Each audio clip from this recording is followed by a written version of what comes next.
आप सृष्टि रचना के बारे में सुन रहे हो। जब तक आप जी सृष्टि रचना के विषय में नहीं जानोगे तब तक आप इस आध्यात्मिक ज्ञान को, तत्व ज्ञान को नहीं समझ सकते और न ही किसी सदग्रंथ को समझ सकते। ये जो सृष्टि रचना है ये समझो कि ये मास्टर की है। सभी सदग्रंथों को समझने की, उनके खजाने को देखने की ये मास्टर की है, यानी मुख्य चाबी है।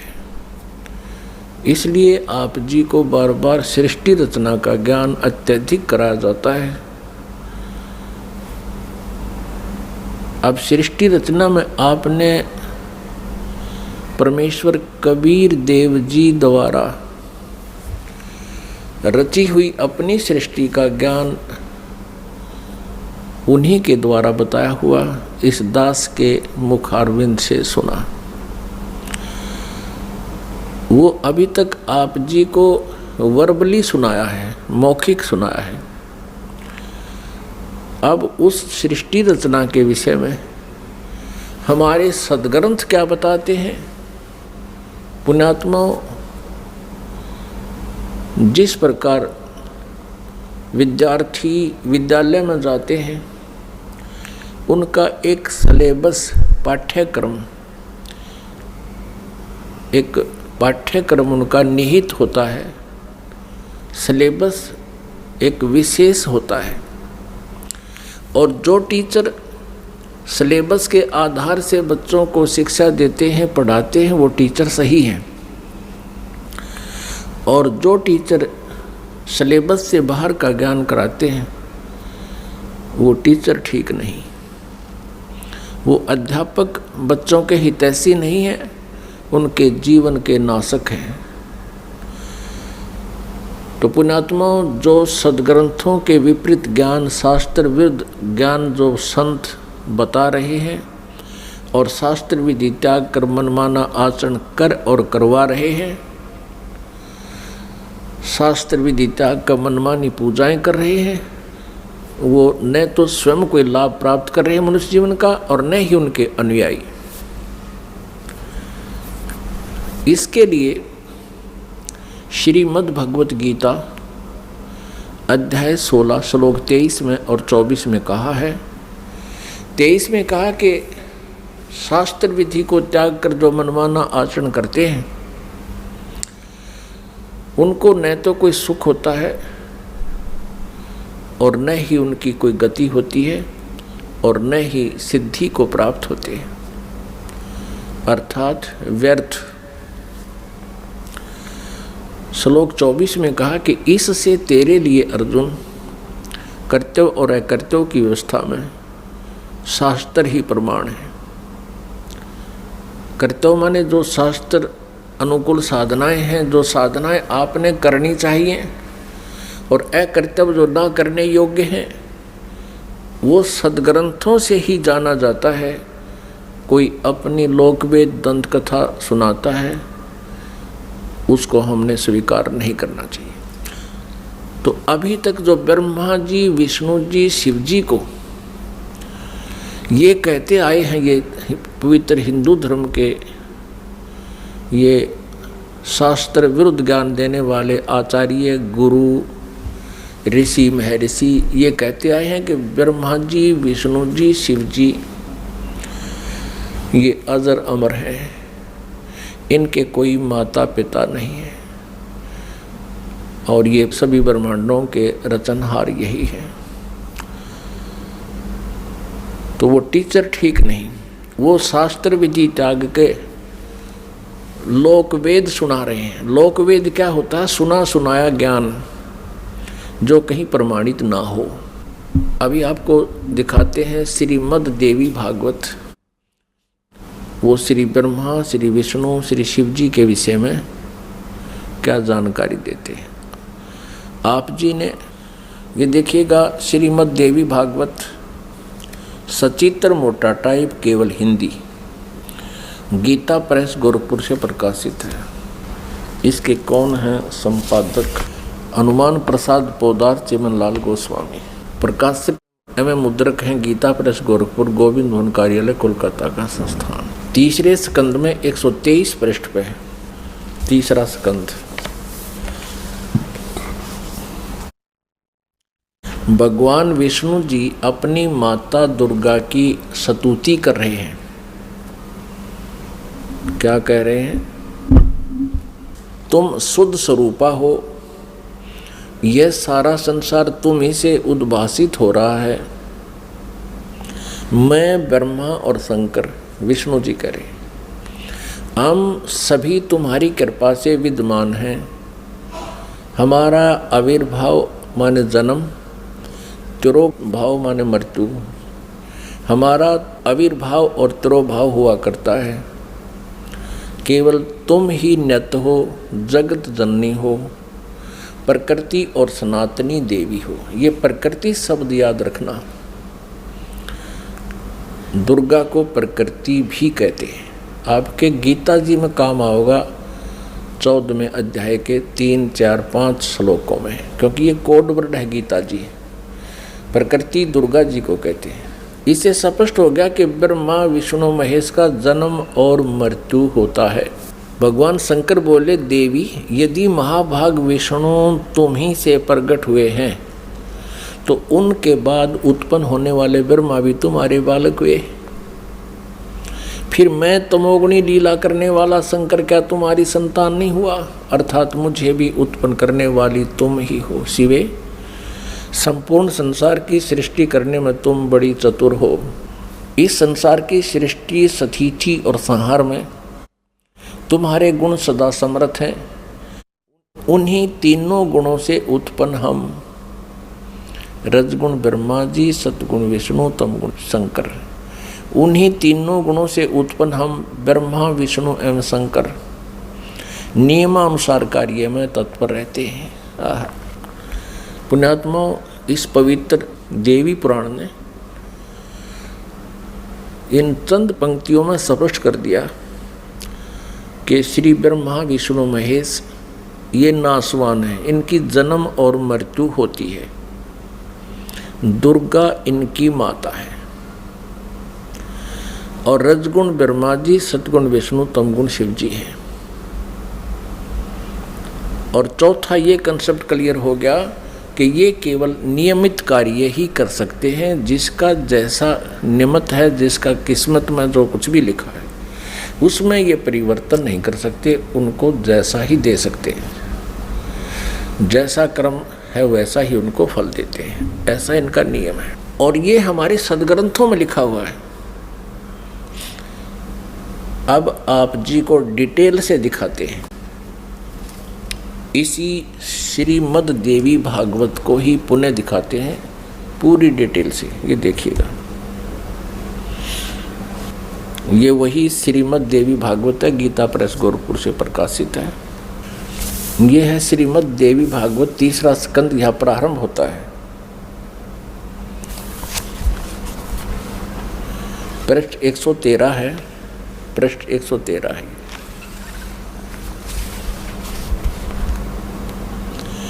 जन्मे जय ने पूछा, भगवान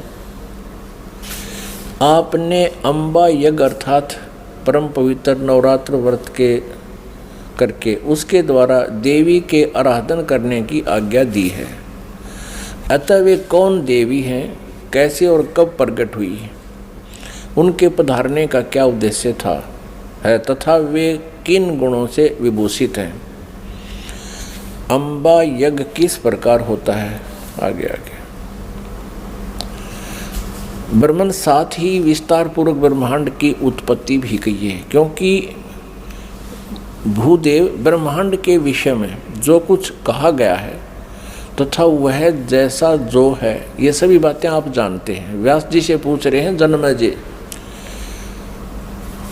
मैंने सुना है कि ब्रह्मा विष्णु और रुद्र ये तीन सगुण देवता हैं। कर्मशः सृष्टि, पालन और संहार के कार्य का उत्तरदायित्व इन पर रहता है। पाराशर नंदन व्यास जी अब मैं इनके संबंध में विस्तार पूर्वक सुनना चाहता हूँ, आप बतलाने की कृपा करें। व्यास जी कहते हैं, राजन तुम्हारी बुद्धि बड़ी विशाल है। अभी तुमने जो पूछा कि ब्रह्मादि की उत्पत्ति, यानी ब्रह्मा विष्णु महेश, ब्रह्मादि माने ब्रह्मा विष्णु महेश की उत्पत्ति कैसे हुई, सो वह महान कठिन विषय है, उसमें अनेक प्रश्न उठ जाते हैं। यही प्रश्न पूर्व समय में मैंने नारद जी से किया था। व्यास जी कह रहे हैं कि मैंने नारद से पूछा था यही ज्ञान। मैंने कहा, मुने आप बुद्धिमान हैं, मुझे यह बताने की कृपा कीजिए कि इस विस्तृत ब्रह्मांड के प्रधान कर्ता कौन है। मुनिवर, यह ब्रह्मांड कहाँ से उत्पन्न हो गया। द्विजवर, साथ ही यह भी बताइए कि यह ब्रह्मांड विनाशशील है अथवा सदा रहने वाला है। इसकी रचना ये 114 पृष्ठ पे है, तीसरा स्कंध। करने वाला कोई एक है अथवा बहुत से इसके रचयिता हैं। कर्ता के अभाव में कार्य का होना असंभव है। यह प्रश्न मेरे मन में उठा करता है। कुछ लोग भगवान शंकर को परम कारण मानकर जगत का रचयिता बतलाते हैं। वे कहते हैं कि देवादिदेव भगवान शंकर अविनाशी पुरुष हैं, उनका कभी जन्म और मरण नहीं होता, वे आत्मा मर्मण करने वाले हैं, देवताओं पर भी उनका शासन बना रहता है। दूसरे कई लोग भगवान विष्णु की प्रशंसा किया करते हैं। वे शक्तिशाली पुरुष, अव्यक्त, अखिल ऐश्वर्य के संपन्न परब्रह्म परमात्मा है। कुछ दूसरे लोग ब्रह्मा जी को सृष्टि का प्रधान कारण बताते हैं। कितने ही आचार्य भवानी को संपूर्ण मनोरथ पूर्ण करने वाली बतलाते हैं। वे आदिमाया महाशक्ति एवं परम पुरुष के साथ रहकर कार्य संपादन करने वाली प्रकृति है। ब्रह्म के साथ उनका अभेद संबंध है। ब्रह्म ये काल है, क्षर पुरुष, और अभेद संबंध यानी पति पत्नी का संबंध है। वे सृष्टि, सतिथि और संहार कार्य में संलग्न रहती हैं। संपूर्ण प्राणियों एवं देवताओं की भी वे जननी हैं, उनका कभी जन्म मरण नहीं होता है। वैष्णवी, सांभवी, ब्राह्मी, वासवी, वारुणी, वाराही, नारसिंही और तथा अद्भुत महालक्ष्मी नाम से विख्यात है। 115 पृष्ठ पे। कितने श्रेष्ठ मुनि कहते हैं कि जो निरंजन, निराकार, निर्लेप, निर्गुण, अरूप एवं व्यापक ब्रह्म है, उन्हीं से जगत की सृष्टि हुई है। कहीं कहीं वेद और उपनिषद में भी वे ही ब्रह्म तेजो में बतलाए गए हैं और प्रधान पुरुष हैं। हजारों मस्तकों, आँखों, कानों, हाथों, मुखों, चरणों से वे संपन्न आकाश भी ये आदि आगे देखो। अब व्यास जी पूछ रहे थे नारद जी तक, मैंने ऐसा सुना है कोई कुछ बता रहा है, कोई कुछ बता रहा है, कोई शंकर को रचयिता, कोई विष्णु जी को रचयिता बताते हैं। अब नारद जी कहते हैं, व्यास जी, प्राचीन समय की बात है, यही संदेह मेरे हृदय में भी उत्पन्न हो गया था।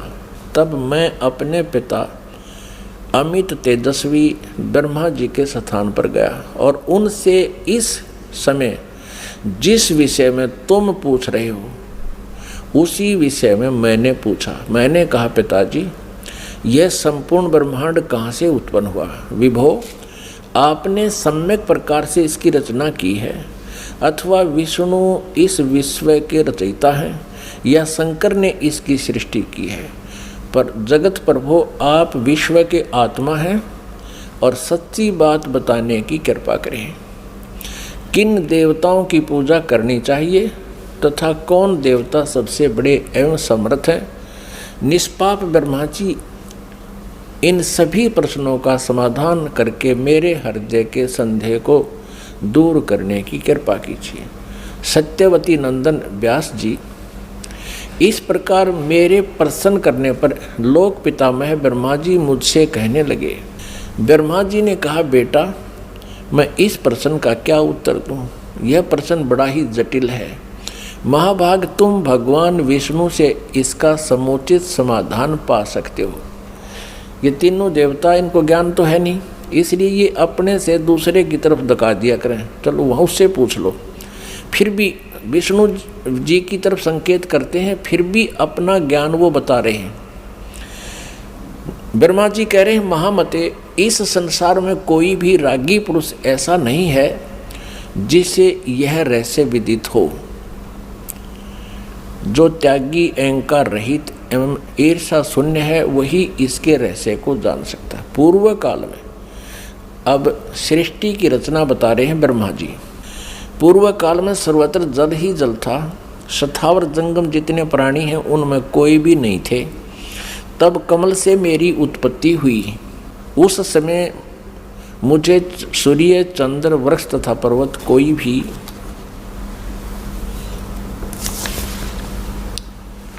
116 पृष्ठ में, तीसरा स्कंध देवी भागवत का, दिखाई नहीं पड़े। मैं कमल की कणिका पर बैठकर विचार करने लगा, इस अगाध जल में मैं कैसे उत्पन्न हो गया, कौन मेरा रक्षक है तथा इस प्रलय काल में सृष्टि एवं संहार करने वाले कौन विशिष्ट पुरुष हैं। कहीं भी स्पष्ट रूप से भूमि भी नहीं दिखती जिस पर यह जल टिका हुआ है। यह कमल कैसे उत्पन्न हुआ, यों विचार करके मैं जल में उतरा। ब्रह्मा जी कह रहे हैं, 1000 वर्ष तक पृथ्वी का अन्वेषण करता रहा, यानी खोज करता रहा। इस पर भी मुझे उस जल का कहीं और छोर नहीं मिला। इतने में आकाशवाणी हुई, तप करो तप करो। तब मैंने तपस्या आरंभ कर दी। कमल पर बैठे ही 1000 वर्ष तक मैं तप करता रहा। फिर उसी समय सृष्टि करो, ऐसी आकाशवाणी सुनाई पड़ी। उसे सुनकर मैं बड़े आश्चर्य में पड़ गया। सोचा कि किसकी सृष्टि करूं अथवा मेरा क्या कर्तव्य है। उसी समय मधु और कैटब नाम के 2 भयंकर दानव राक्षस सामने आ गए। वे उस महावर्ण में मुझसे युद्ध करने की इच्छा प्रकट करने लगे। मैं उनसे भयभीत हो उठा। तब कमल का डंठल पकड़कर जल में उतरा। वहाँ मुझे एक परम अद्भुत पुरुष के दर्शन मिले। उनका श्री विग्रह माने शरीर मेघ के समान श्याम था, बादलों की तरह, काले बादलों की तरह। वे पीतांबर पहने थे, 4 भुजाएं थी, शेष नाग की सैया पर सोए थे। उन जगत प्रभु के गले को वनमाला सुशोभित कर रही थी। शंख, चक्र, गदा और पद्म, इन 4 आयुधों से अनुपम शोभा पा रहे थे। ऐसे शेष शाही भगवान विष्णु का मुझे दर्शन हुआ।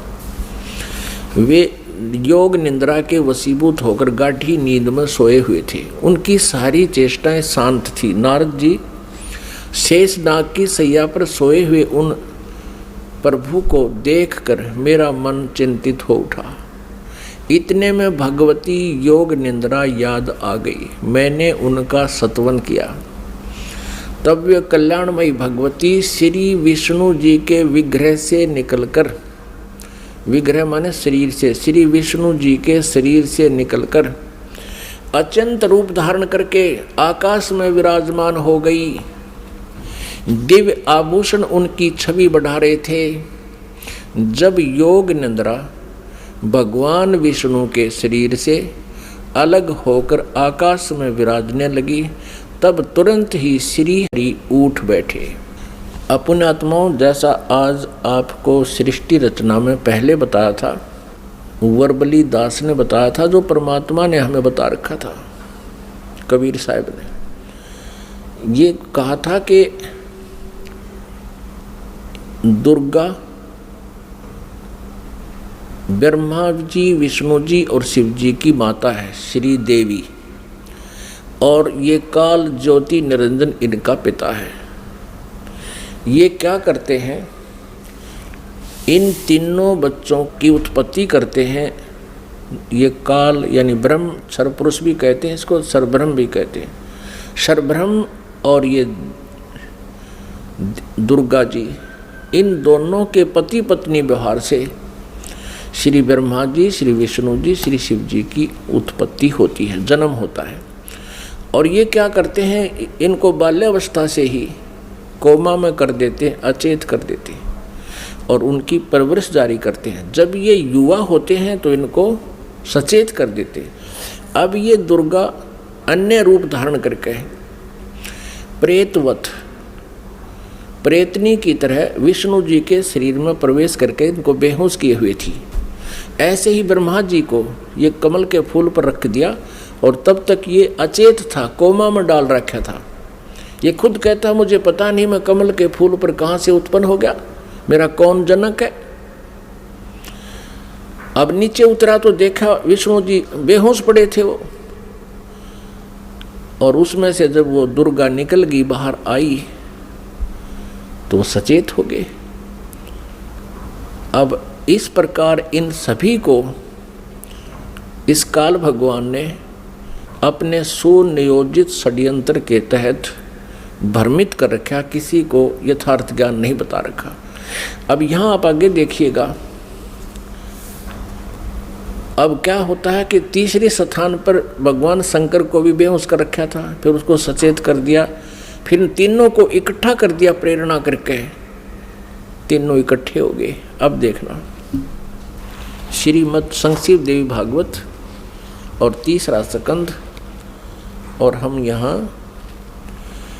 यहाँ पढ़ रहे थे। तब वे कल्याणमयी भगवती श्री विष्णु के विग्रह से निकलकर अत्यंत रूप धारण करके आकाश में विराजमान हो गई। दिव्य आभूषण उनकी छवि बढ़ा रहे थे। जब योग निंद्रा भगवान विष्णु के शरीर से अलग होकर आकाश में विराजने लगी, तब तुरंत ही श्री हरि उठ बैठे। उन्होंने मधु और कैटब के साथ 5000 वर्ष तक बड़ी घमासान लड़ाई की। तब वे दैत्य मरे। पहले देवी के कटाक्ष से मधुर और कैटब मोहित हो गए थे। उसके बाद भगवान विष्णु ने गोद में लेटाकर उन्हें वहीं प्राणों से रहित कर दिया। अब वहाँ मैं और भगवान विष्णु दो थे, वहीं रुद्र भी प्रकट हो गए। हम तीनों को भगवती आद्याशक्ति के दर्शन हुए, दुर्गा के। उन्हें देखकर मनमुग्ध हो गया। हमने उनकी उत्तम स्तुति की। तब वे आदि शक्ति हम लोगों से कहने लगी। देवी ने कहा, ब्रह्मा विष्णु और महेश्वर, तुम भली भांति सावधान होकर अपने अपने कार्य में संलग्न हो जाओ। सृष्टि, स्थिति और संहार ये तुम्हारे कार्य हैं। ब्रह्मा जी कहते हैं भगवती आद्याशक्ति की, हम 117 पृष्ठ पर पढ़ रहे हैं, तीसरा स्कंद। वह वाणी बड़ी मधुर थी, सुंदर एवं सुखप्रद थी। हमने वह स्पष्ट सुनी। हम लोगों ने उनसे कहा, माता, हम किस प्रकार इन प्रजाओं के सर्जन आदि कार्य करने में सफल हों? विस्तृत भूमि का अभाव है, सभी स्थान जलमग्न हैं। हमारी बात सुनकर उन कल्याण स्वरूपिणी भगवती का मुखमंडल मुस्कान से भर गया। इतने में एक सुंदर विमान आकाश से उतरा। तब उन देवी ने हमें आज्ञा दी, देवताओं, निर्भीक होकर इच्छापूर्वक इस विमान में प्रवेश कर जाओ। ब्रह्मा, विष्णु और रुद्र, आज मैं तुम्हें एक अद्भुत दृश्य दिखलाती हूँ। हमने भगवती की बात सुनकर उसे शिरोधार्य कर लिया। उस रत्न जटित विमान पर चढ़कर हम लोग आराम से बैठ गए। हम तीनों देवताओं को उस पर बैठे देखकर देवी ने अपने सामर्थ्य से विमान को आकाश में उड़ा दिया। ब्रह्मा जी कहते हैं, मन के समान तीव्र गति से चलने वाला वह विमान जिस अपरिचित स्थान पर गया, वहाँ संपूर्ण फलों से लदे हुए अनेक सुंदर वृक्ष थे। आगे एक अत्यंत सुंदर नगर दिखाई पड़ा। अद्भुत चार दीवारी उस नगर की छवि बढ़ा रही थी। उसमें बहुत से ऊंचे ऊंचे महल थे। उचित स्थान पर यज्ञशालाएं बनी थी। क्षण भर के बाद वह एक दूसरे सुंदर प्रदेश में जा पहुंचा। वहाँ हमने देखा अनुपम नंदन वन था। पारिजात की संगन छाया के नीचे सुरभि गो बैठी थी। आप पास में ही ऐरावत हाथी विराजमान था। सैकड़ों अप्सराएं, यक्ष, गंधर्व और विद्याधर उस पराजित के उपवन में गाते एवं विहार करते थे। देखा तो वही महाभाग इंद्र भी थे, उनके समीप उनकी प्राण प्रिया सची विद्यमान थी। उस स्वर्ग के दृश्य को देखकर हम 118 पृष्ठ पे आश्चर्यचकित हो गए। आगे देखना। इतने में हमारा विमान तेजी से चल पड़ा और वह दिव्य धाम ब्रह्मलोक में जा पहुंचा। संपूर्ण देवता उस नगर के सामने मस्तक झुकाया करते थे। वहां एक दूसरे ब्रह्मा विराजमान थे। उन्हें देखकर भगवान शंकर और विष्णु को बड़ा आश्चर्य हुआ। सभा लगी थी। भगवान शंकर और विष्णु ने मुझसे पूछा, चतुरानन, ये अविनाशी ब्रह्मा कौन है? मैंने उत्तर दिया, मुझे कुछ पता नहीं। सृष्टि के अधिष्ठाता ये कौन है? भगवान, मैं कौन हूँ, ये कौन है और हमारा उद्देश्य क्या है? इस उलझन में मेरा मन चक्कर काट रहा है। इतने में मन के समान तीव्रगामी वह विमान तुरंत वहाँ से चल पड़ा और कैलाश के सुर में शिखर पर जा पहुँचा। आगे देखा। वहाँ विमान के पहुँचते ही एक भव्य भवन से त्रिनेत्रधारी भगवान शंकर निकले। वे नंदी वृषभ पर बैठे थे। उनके 5 मुख थे, 10 भुजाएं थी। मस्तक पर चंद्रमा सुशोभित हो रहा था। क्षण भर के बाद वह विमान उस शिखर से भी पवन के समान तेज चाल से उड़ा और बैकुंठ लोक में पहुंच गया। वह भगवती लक्ष्मी का विलास भवन था। बेटा नारद, वहाँ मैंने जो संपत्ति देखी उसका वर्णन करना मेरे लिए असंभव है। उस उत्तम पुरी को देखकर विष्णु का मन आश्चर्य के समुद्र में गोता खाने लगा। एक विष्णु तो विमान में बैठा है, एक ब्रह्मा बैठा है, एक शंकर बैठा है, और एक एक ओर देखे तो वहाँ कमल लोचन श्री हरि विराजमान थे। अलसी के फूल के समान उनके श्री विग्रह की कांति थी। पीताम्बर पहने थे, 4 भुजाएं थी। वे पक्षी राज गरुड़ पर विराजमान थे। दिव्य आभूषणों से उनकी अनुपम शोभा हो रही थी। प्राण प्रिया लक्ष्मी जी चंवर डुला रही थी। उन सनातन श्री हरि की झांकी पाकर हम सभी भौचक्के से रह गए। एक दूसरे को देखते हुए हम विमान में एक उत्तम आसन पर बैठे रहे। इतने में ही पवन से बातें करता हुआ वह विमान तुरंत उड़ गया। आगे अमृत के समान मीठे जल वाला समुद्र था। उसका जल बड़ा ही मधुर था। पुण्यात्माओं, परमेश्वर कबीर देव जी ने अपने द्वारा रची हुई सृष्टि की रचना का जो ज्ञान दिया है उसमें बहुत ही विस्तार से बताया है। अब ये श्री ब्रह्मा जी, विष्णु जी, शिव जी विमान में बैठे हैं। दुर्गा ने इनको आकाश में उड़ा दिया विमान को। ये जहाँ पहुँचे वहाँ ब्रह्मा जी विराजमान थे और एक ब्रह्मा जी बैठा विमान में और एक सामने बैठा वहाँ उस ब्रह्मा के लोक में। और फिर वहाँ देखा तो ब्रह्मा जी के विष्णु और शिव जी पूछते हैं कि ये दूसरा ब्रह्मा कौन है? ब्रह्मा जी, विमान वाले ब्रह्मा जी कहते मुझे नहीं मालूम ये कौन है, हम कौन है, कहाँ से उत्पन्न हो गए, हमारा क्या उद्देश्य। तो ये कौन था? इस काल ने, जैसे आपको सृष्टि रचना के प्रारंभ में बताया था, इसने एक ब्रह्मांड के टॉप मोस्ट प्लेस पे, शिखर शून्य में यानी चोटी पे 3 स्थान बना रखे हैं। आपको एक चित्र दिखाते हैं ब्रह्मांड का, इससे आसानी से समझ में आओगी। देखिएगा, एक ब्रह्मांड का लघु चित्र, ये देखिएगा। ये एक अंडे जैसी शेप है, इसकी अंडे जैसा आकार है। इसको एलिपिकल इसका जो है ना शेप है, आकार है। अब ये देखिएगा, नीचे से शुरू करते हैं। सबसे नीचे ये पाताल लोक, तलातल, रसातल, सूतल, अतल, महातल, तलातल और वितल। ये है पृथ्वी लोक। ये शिव का लोक, शिवपुरी जिसे कहते हैं। ब्रह्मा जी का लोक, ब्रह्मापुरी। विष्णु जी का लोक, विष्णुपुरी। अब ये जो क्षेत्र है और ये है कॉमन स्वर्ग और नरक, और ये है धर्मराय का लोक, यानी यहाँ का न्यायाधीश बना रखा है इस काल ने, ये जहाँ सबका अकाउंट होता है। और ये जो स्थान है ये ब्रह्मलोक है सारा, ये स्थान जो है इसको ब्रह्मलोक कहते हैं। एक ये स्वर्ग है, इसमें भी एक इंद्र हो रहता है, ये इंद्र अलग है और इसलिए इसको महा इंद्र कहा है।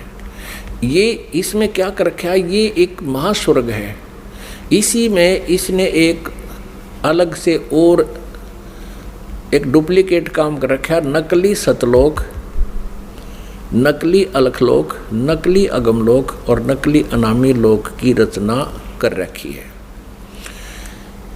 इधर ये 88,000 खेड़े हैं, इधर ये सप्तपुरी है, और इस सारे इस ब्रह्मलोक के ऊपर, ये ब्रह्मलोक है, इस ब्रह्मलोक के ऊपर इसने यहाँ 3 गुप्त स्थान बना रखे हैं। आपको बताया था कि एक ये रजोगुण प्रधान क्षेत्र है, इसमें ये काल सरपुरुष स्वयं ब्रह्मा रूप धारण करके रहता है और साथ में अपनी पत्नी दुर्गा को सावित्री रूप में रखता है। ये यहाँ से अंतर्ध्यान हुआ, इनके विमान से पहले ये यहाँ पहुँच गया। एक ये तमोगुण प्रधान क्षेत्र है, इसमें ये स्वयं महाविष्णु महाशिव रूप में रहता है और दुर्गा को अपने यानी उमा रूप में रखता है। और फिर ये एक सतोगुण प्रधान क्षेत्र है, आगे फिर ये स्वयं ही विष्णु रूप धारण करके वहाँ विराजमान हो जाता है और दुर्गा को महालक्ष्मी रूप में रखता है। अब जब इनका विमान वहाँ पहुँचा इस रास्ते से, पहले इन्होंने देखा यहाँ इंद्र का लोक देखा, ये पहले बड़े बड़े वृक्ष और अन्य लोक देखे, फिर यहाँ से यहाँ प्रवेश हुआ, इससे आगे नहीं जा सकते। ये इनका विमान महा इंद्र को देखकर वापस यहाँ से आया, फिर इस रास्ते से ऊपर गया। आगे जाके इन्होंने क्या देखा, सबसे पहले ब्रह्मा का ये काल बैठा था सरपुरुष ब्रह्मा रूप में, और फिर वहाँ से ये इनका विमान यहाँ आ गया। वहाँ इन्होंने एक शंकर जी और देखा, ये काल था, स्वयं सरपुरुष ने अपना अलग से वहाँ 3 रूप धारण किए। और फिर ये विष्णु लोक में आ गए, वहाँ एक विष्णु और था और लक्ष्मी जी बैठी थी। यह दुर्गा इस विष्णु रूपी काल के ऊपर, सरपुरुष के ऊपर चमर कर रही थी। यहाँ से फिर इनका विमान यहाँ आया, इस मीठे जल के समुद्र में। यहाँ दुर्गा का एक लोक अलग से है। अब आगे पढ़ते, यहाँ तक हम पढ़ते हुए आ चुके हैं श्री देवी पुराण को। अब हम यहाँ आएंगे इस मीठे जल में, इस मीठे जल के समुद्र में पहुँच गए। अब यहाँ आते हैं पुण्यात्माओं, आज हमारे सदग्रंथ जो प्रमाणित कर रहे हैं, ये ज्ञान परमेश्वर कबीर जी ने 600 वर्ष पहले अपनी सच्चिदानंद घन ब्रह्म की वाणी में, कबीर वाणी में लिपिबद्ध करवा रखा है, आज से 600 वर्ष पहले। और आज इन सदग्रंथों में हमें सत्य हो रहा है। तो इससे सिद्ध है कि पूर्ण परमात्मा कबीर जी हैं, जिन्होंने पहले ही ये ज्ञान हमें दे रखा था और हमारे सदग्रंथों विद्यमान है। अब हम कहाँ तक पढ़ते हुए आगे कि इन तीनों ये विमान में बैठे हैं, ब्रह्मा विष्णु शिव जी, और दुर्गा ने अपनी शक्ति से विमान को आकाश में उड़ा दिया। पहले वो पहुँचे ब्रह्मा जी के लोक में, वहाँ इस काल के उस स्थान पर पहुँचे जो रजोगुण प्रधान है। वहाँ यह स्वयं ही सरपुरुष यानी काल ब्रह्म स्वयं ही ब्रह्मा रूप धारण करके विराजमान था। आगे फिर गए तो इस ये शंकर रूप में विराजमान था, आगे गए तो ये विष्णु रूप में विराजमान था। फिर वहाँ से इनका विमान कहाँ गया, ये सारा इसलिए किया गया था कि कहीं ये अपने आप को भगवान ना मान बैठे, इनका भ्रम निवारण कर दें। अब देखना, ये देवी भागवत चल रहा है, श्रीमद् देवी भागवत गीता प्रेस गोरखपुर से प्रकाशित है। ये वही पुस्तक है जो आपको पहले दिखाई थी। हमने यहाँ तक पढ़ लिया, हमने ये पढ़ा 118 पे। इतने में हमारा विमान तेजी से चल पड़ा और एक दिव्य धाम ब्रह्मलोक में जा पहुंचा। वहां पर एक दूसरे ब्रह्मा विराजमान थे। एक तो विमान में बैठा है, एक वहां विराजमान था दूसरा, वो ब्रह्म था, क्षर पुरुष था, वो धोखा देता है इनको, वो स्वयं ब्रह्मा रूप में वहां विराजमान था। उन्हें देखकर भगवान शंकर और विष्णु को बड़ा आश्चर्य हुआ। सभा लगी थी। भगवान शंकर और विष्णु ने मुझसे पूछा, चतुरानन ये अविनाशी ब्रह्मा कौन है? मैंने उत्तर दिया, मुझे कुछ पता नहीं। सृष्टि के अधिष्ठाता ये कौन है? भगवान मैं कौन हूँ? ये कौन है? और हमारा क्या उद्देश्य है? इस उलझन में मेरा मन चक्कर काट रहा है। इतने में मन के समान तीव्रगामी वह विमान तुरंत वहाँ से चल पड़ा और कैलाश के सुर में शिखर पर जा पहुँचा। वहाँ विमान के पहुँचते ही एक भव्य भवन से त्रिनेत्रधारी भगवान शंकर निकले। वे नंदी वृषभ पर बैठे थे। ये काल निकला वहाँ से, सरपुरुष। और फिर वहाँ से क्षण भर के बाद वह विमान उस शिखर से भी पवन के समान तेज चाल से उड़ा और वैकुंठ लोक में पहुँच गया। वहाँ पर कौन थे? वहाँ कमल लोचन श्री हरि विराजमान थे। विष्णु जी एक और युकाल बैठा था, सरब्रह्म सरपुरुष, और उसकी 4 भुजाएं थी। पक्षीराज गरुड़ पर विराजमान थे और प्राण प्रिय लक्ष्मी जी चौंध बुला रही थी। अब हम यहाँ आते हैं, नीचे देखते हैं। इतने में पवन से बातें करता हुआ वह विमान तुरंत उड़ गया। आगे अमृत के समान मीठे जल वाला समुद्र था, जिसका जल बड़ा ही मधुर था। हम 119 पृष्ठ पर पढ़ेंगे, 118 हमने पढ़ लिया। उस समुद्र में वहाँ एक मनोहर द्वीप था। उस द्वीप में एक मंगल में मनोहर पलंग बिछा था। उस पलंग में सुंदर रत्न जड़े थे। उस उत्तम पलंग पर एक दिव्य रमणी बैठी थी, या दुर्गा जाकर वहाँ विराजमान होगी आगे। वे ऐसी प्रभावपूर्ण देवी थी मानो करोड़ों बिजलियाँ एक साथ चमक रही हों। अत्यंत सुंदर मुख था, लाल लाल दांत थे, करोड़ों लक्ष्मियों से भी अधिक वह सुंदर थी। वे ऐसी प्रभावपूर्ण देवी थी मानो करोड़ों बिजलियां एक साथ चमक रही हो। अत्यंत सुंदर मुख था, लाल लाल दांत थे। ये पढ़ लिया मैं। अब यहाँ है, उन्हें देखकर हम सभी महान आश्चर्य में पड़ गए। कुछ समय तक हम वहीं ठहरे रहे। आपस में कहने लगे, ये सुंदरी कौन है और इसका क्या नाम है? हम इसके विषय में बिल्कुल अनभिज्ञ हैं। इसके हजारों नेत्र, हजारों हाथ, हजारों मुख हैं। दूर से देखने पर ही वे कितनी सुंदर प्रतीत हो रही हैं।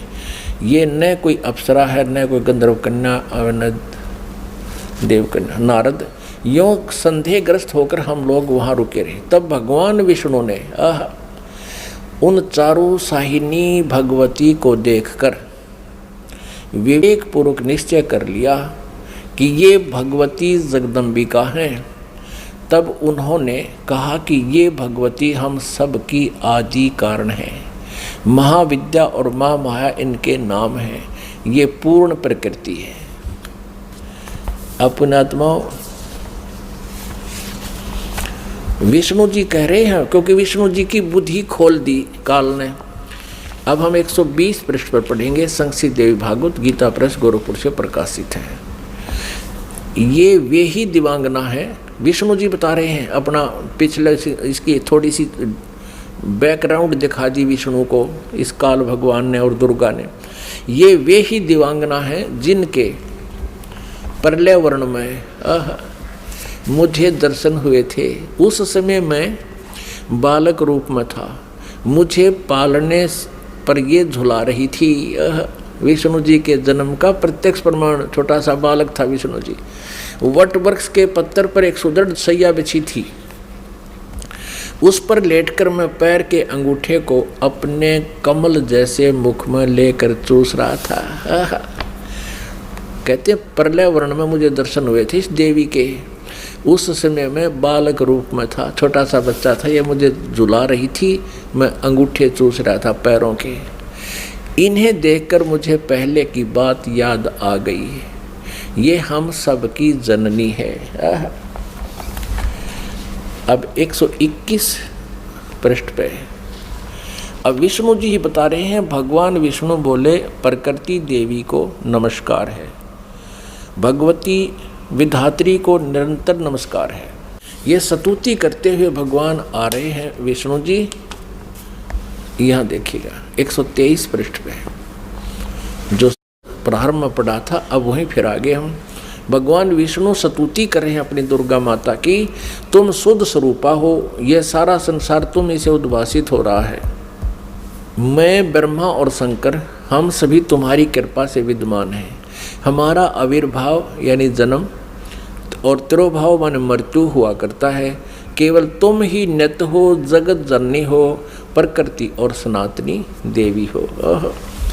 भगवान शंकर बोले, देवी यदि महाभाग विष्णु तुम्ही से प्रकट हुए हैं तो उनके बाद उत्पन्न होने वाले ब्रह्मा भी तुम्हारे बालक हुए हैं। ओए फिर मैं तमोगुणी लीला करने वाला शंकर क्या तुम्हारी संतान नहीं हुआ?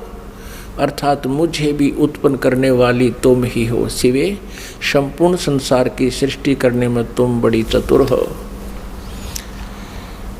इस संसार की सृष्टि, स्थिति और संहार में तुम्हारे गुण सदा समर्थ हैं। उन्हीं तीनों गुणों से उत्पन्न हम ब्रह्मा, विष्णु एवं शंकर नियमानुसार कार्य में तत्पर रहते हैं। अब पुण्यात्माओं, आप जी ने अपने सदग्रंथों को स्वयं पढ़ लिया और ये अभी तक पवित्र हिंदू धर्म के गुरुजन, ये आचार्य मंडलेश्वर, महामंडलेश्वर, गीता मनीषी, गीता के मर्मज ज्ञाता, वेदों के ज्ञाता, पुराणों के ज्ञाता कहलाते थे। इन्होंने कह का भी पता नहीं था।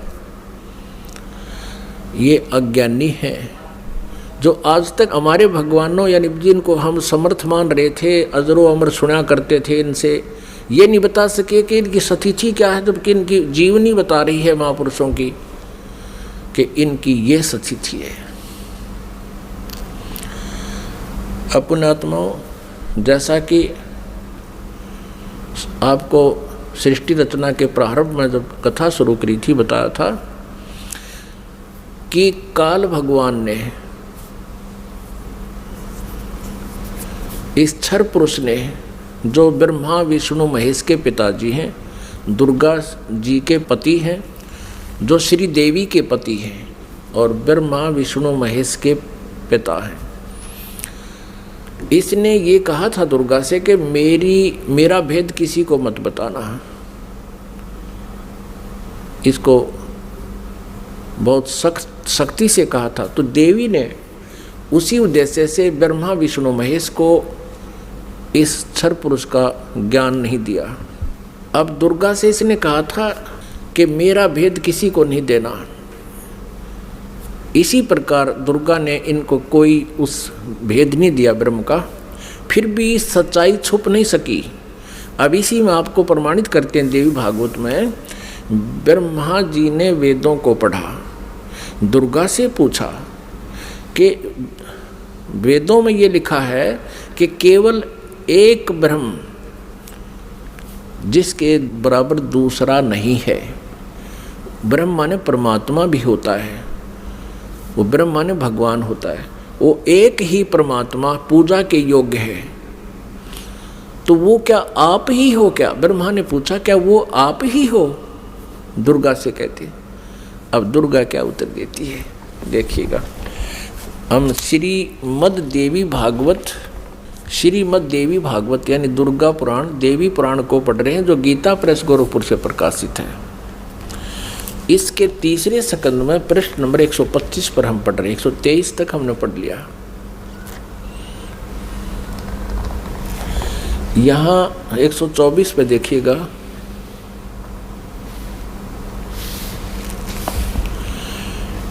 ब्रह्मा जी कहते हैं, अद्भुत तेजस्वी भगवान शंकर के यूं स्तुति करने पर भगवती जगदम्बिका ने अपने बात बताई।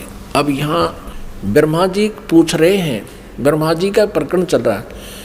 ये 125 पृष्ठ पे हम पढ़ रहे हैं तीसरे स्कंद में इस मूर्त और अमूर्त जगत का आधार तुमसे पूर्व कोई भी दूसरा पुरुष नहीं था, कोई तीसरा भी नहीं है। एकम एव द्वितीयम ब्रह्म, इस वेद के वचन को व्यर्थ कहना तो बनता नहीं। अब दुर्गा इनको कहा करती मैं ही सब कुछ हूँ, मैं ही तुम्हारा पिता हूँ, मैं तुम्हारी माता हूँ।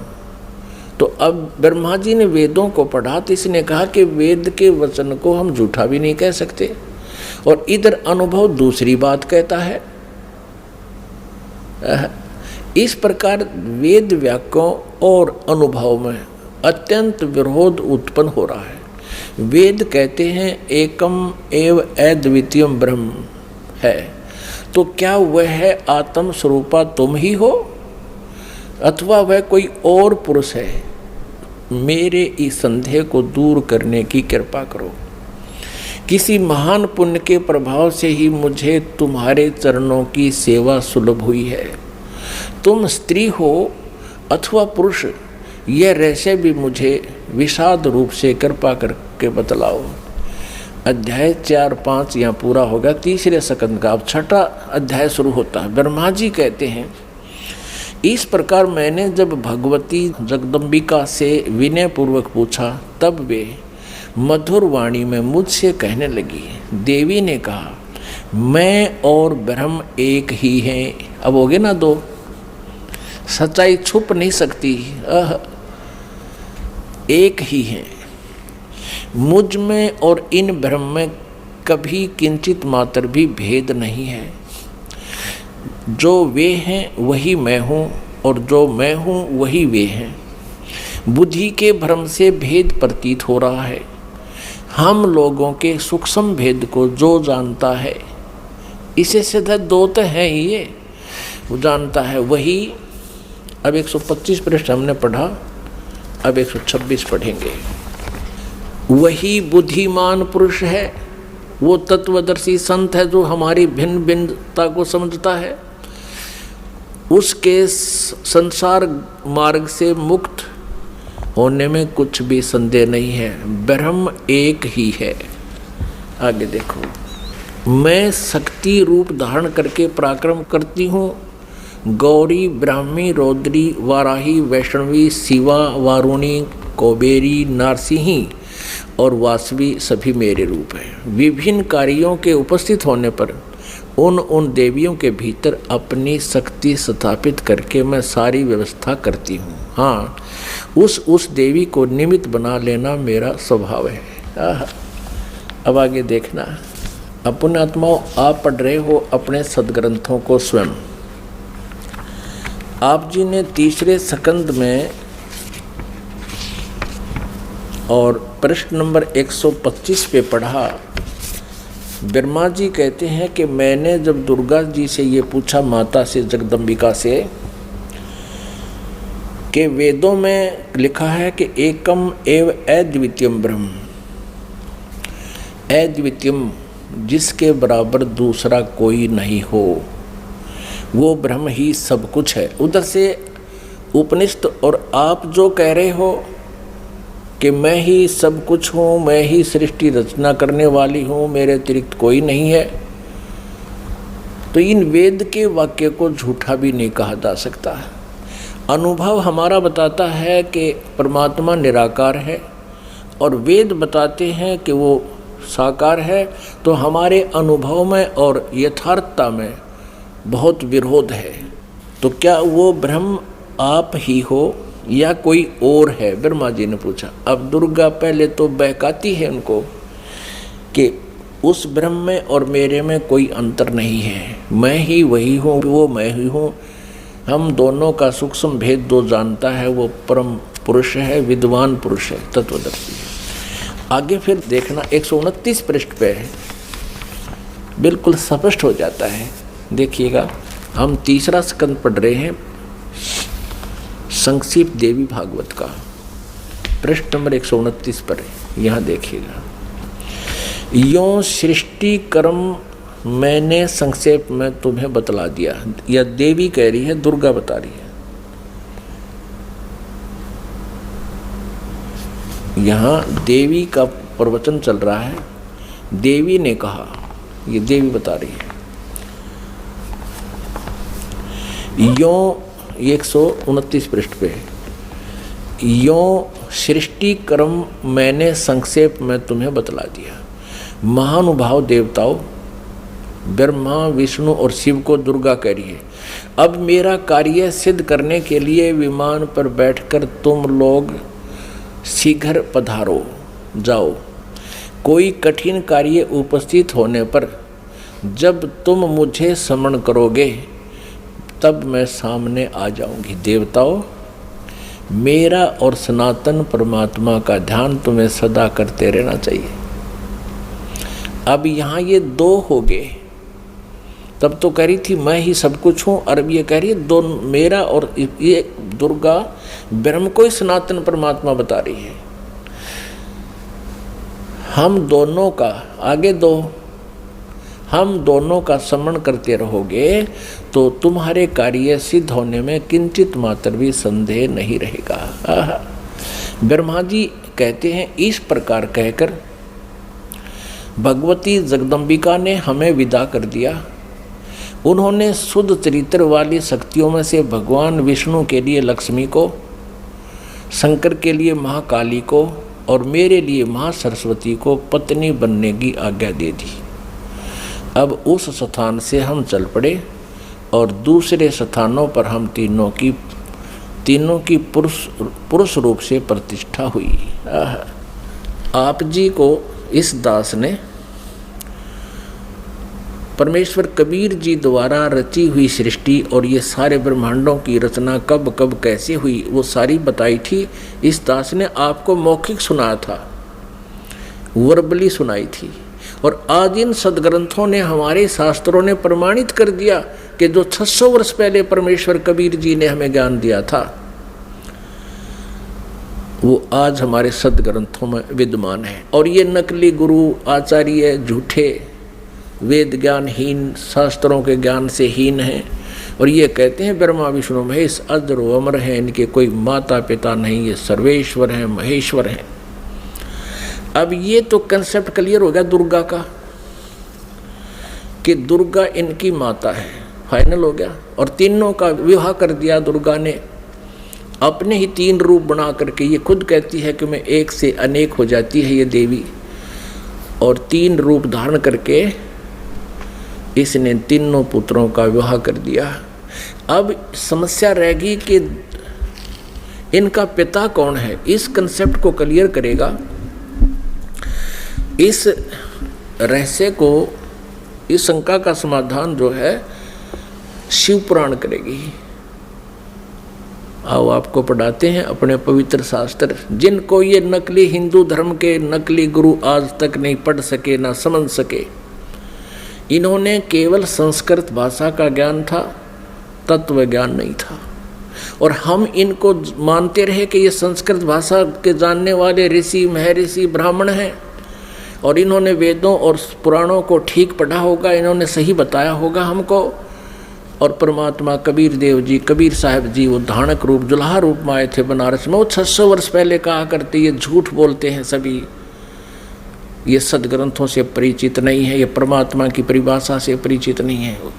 तो उस समय हमें विश्वास नहीं हो पाया, क्योंकि ये झूठे गुरु आचार्य कहा करते थे कि कबीर तो अशिक्षित है, ये संस्कृत भाषा जानता नहीं, ये झूठ बोलता है ब्रह्मा विष्णु महेश के बारे में, ये इनकी जन्म मृत्यु बताता है, इनके माता पिता के बारे में कहता है। कबीर जी झूठ बोलते हैं। आए है कबीर परमेश्वर जी ने अपने प्यारी आत्मा धर्मदास जी से कहा था कि धर्मदास, कलयुग के जब 5505 वर्ष बीत जाएंगे तब ये मेरी बात सच्ची होंगी जो आज मैं तुझे बता रहा हूँ। क्या? अब मैं तुमसे कहूँ चताई, त्रिदेवन की उत्पत्ति भाई। माँ अष्टंगी पिता निरंजन, ये जमदारुण वंशन अंजन। 3 पुत्र अष्टंगी जाए, ब्रह्मा विष्णु शिव नाम धराए। जो आज मैं तुझे बता रहा हूं कि ये ब्रह्मा विष्णु महेश की माता दुर्गा है और पिता ज्योति निरंजन है। ये काल क्षर पुरुष है। ये मेरा जो वचन है आज से 5505 वर्ष के बाद जब कलयुग बीत जाएगा तब ये सच्चा होगा। अब आज जो है कलयुग का आज ये वो समय आ गया है। 5500 जो बनता है वो सन 2000 में बनता है ईसा पूर्व ईस्वी में। आपको प्रमाण देते हैं थोड़ा, आप जी को ये कंसेप्ट क्लियर करते हैं कि वर्तमान में कलयुग का 5500 वर्ष चल रहे हैं। 5511 चल रहा है ये समझ लो आज। और इससे 5 वर्ष पहले सन 2000 में 5505 वर्ष हो जाते हैं। आपको प्रमाणित करते हैं, ये देखिएगा। एक ये हिमालय तीर्थ है, ये पुस्तक का नाम है हिमालय तीर्थ, और ये शंकराचार्य वालों की परंपरा से प्रकाशित है। हिमालय तीर्थ जेपी नंबूरी उप मुख्य कार्यकारी अधिकारी श्री बद्रीनाथ केदारनाथ मंदिर समिति ट्रैक्स एंड ट्रुक्स कलकत्ता, इतने से। ये पहला प्रकाशन 2009 में हुआ है। प्रकाशक है रंजू चक्रवर्ती, ये ऐसा मुद्रक हैं गिरी प्रिंट सर्विस कलकत्ता। अब इसके पृष्ठ नंबर 42 पर आपको दिखाते हैं। पृष्ठ नंबर 42 पुस्तक है हिमालय तीर्थ, और यहाँ देखना शंकराचार्य का विवरण है। आदि केदारेश्वर के समक्ष शंकराचार्य जी की दिव्य संगमरमर की मूर्ति है। शिव रहस्य के अनुसार एक पुस्तक है शिव रहस्य, उसका इस संस्कृत में लिखा है। 63 वर्षाणाम शंकरो यति, अर्थात कलयुग के 3000 वर्ष व्यतीत होने पर बौद्ध मीमांसकों के मत पर विजय प्राप्ति के लिए शंकर यति के रूप में आविर्भूत होंगे। यानी शंकर भगवान ही आदि शंकराचार्य के रूप में कलयुग के 3000 वर्ष व्यतीत होने पर बौद्ध मीमांसकों के मत पर विजय प्राप्ति के लिए शंकर यति के रूप में आविर्भूत होंगे। शंकराचार्य के दर्शन के उपरांत ये आगे लिखा है। अब हम दूसरा आपको दिखाते हैं। अब इससे सिद्ध हो गया कि जब कलयुग 3000 वर्ष व्यतीत हो चुका होगा उस समय आदि शंकराचार्य जी का जन्म होगा। अब ये प्रत्यक्ष प्रमाण ये कर रही है दूसरी पुस्तक कि ईसा से 508 वर्ष पूर्व, ईसा जी के से 508 वर्ष पहले शंकराचार्य जी का जन्म हुआ। अब देखो ये एक पुस्तक है ज्योतिर्मय ज्योतिर्मठ, ये हैं आदि शंकराचार्य जी, और ये हैं इनके बाद अब जो वर्तमान में श्री स्वरूपानंद जी शंकराचार्य, ये 2 पीठों के शंकराचार्य हैं, दोनों का आचार्य इनके पास है। ये पुस्तक है ज्योतिर्मय ज्योतिर्मठ, और यहाँ देखना जनवरी 2007 में यह छपी है।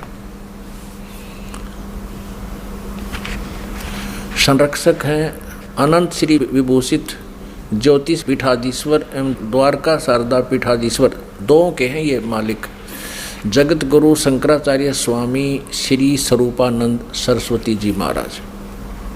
संपादक एवं लेखक एवं संकलन करता है विष्णुदत्त शर्मा, अध्यक्ष आध्यात्मिक उत्थान मंडल दिल्ली। प्रेरणा स्रोत ये है, मुद्रक ये है फाइन प्रिंट एंड पैक्स, परामर्श एवं सहयोग ये है। प्रकाशक यहाँ पर अखिल भारतीय आध्यात्मिक ज्ञान उत्थान मंडल, 1/3234 गली नंबर 2 रामनगर तिवारी, मंडोली रोड, शाहदरा, दिल्ली, ऐसे ऐसे। अब इसके प्रश्न नंबर 11 आप आपको दिखाते हैं। आदि शंकराचार्य का संक्षिप्त जीवन परिचय।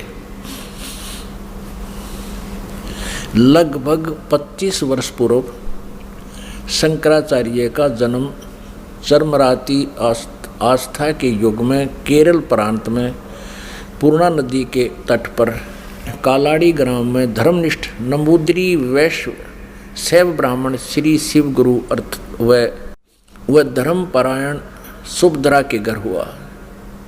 श्री शिव गुरु तैत्रीय शाखा के यजुर्वेदी थे, जो आदि शंकराचार्य के पिताजी। शंकराचार्य का जन्म भगवान शंकर के आशीर्वाद से हुआ, अतः उनका नाम शंकर रखा गया। गुरु परंपरागत मठों के अनुसार उनका आविर्भाव काल ईसा पूर्व 508 वर्ष माना गया है या 576 वर्ष माना गया। ये 476 का अर्थ, ये 32 वर्ष की उम्र में इनका देहांत हो गया था। इसमें से 32 कम कर दें तो इतना ही होता है 476, यानी 508 वर्ष पूर्व। यहाँ इन्होंने लमसम कहा है कि लगभग 2500 वर्ष पूर्व 2500 वर्ष पूर्व उनका जन्म हुआ। कहाँ? कल। और इससे सिद्ध हो गया कि ईसा पूर्व 508, ईसा पूर्व 508 वर्ष।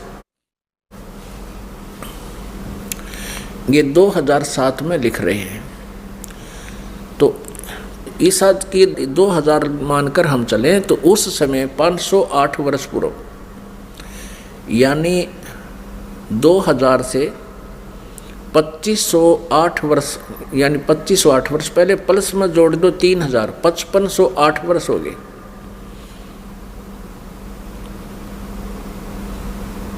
और 1994 से इस दास ने ये नामदान की आज्ञा हुई। सन 2000 में कृपा हुई, परमात्मा ने दया बख्शी, इन सदग्रंथों को देखा। 2000 के बाद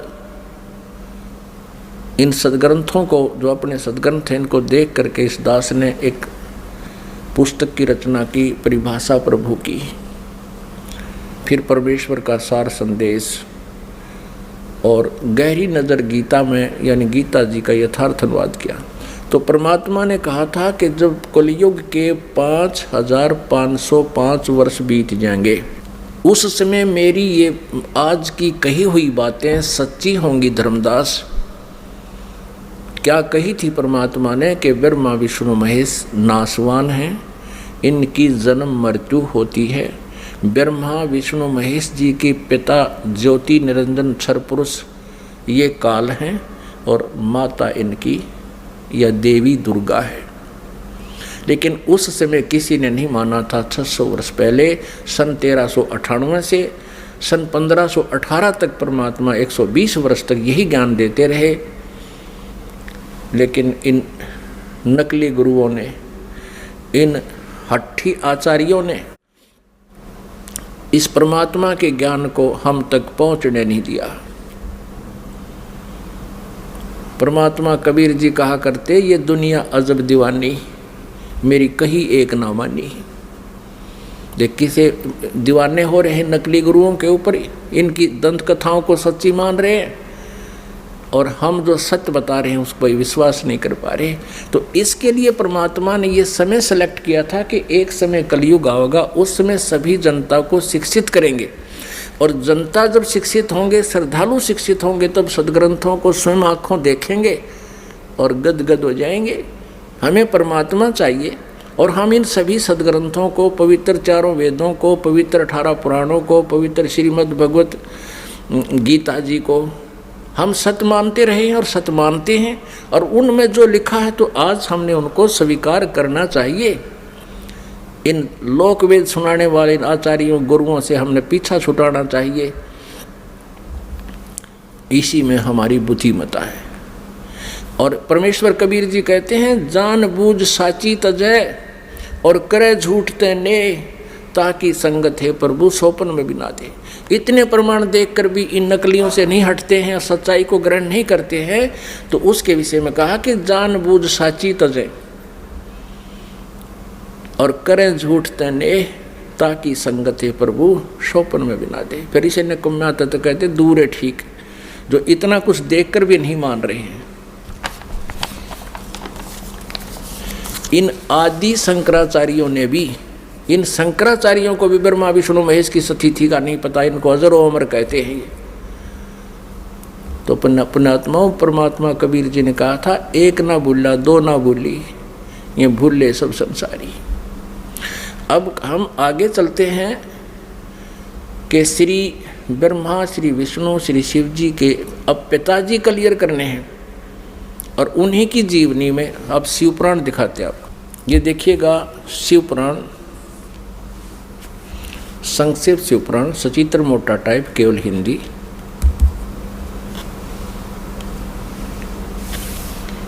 गीता प्रेस गोरखपुर से प्रकाशित है। संक्षिप्त शिव पुराण, सचित्र मोटा टाइप, केवल हिंदी। संपादक हनुमान प्रसाद पोद्दार।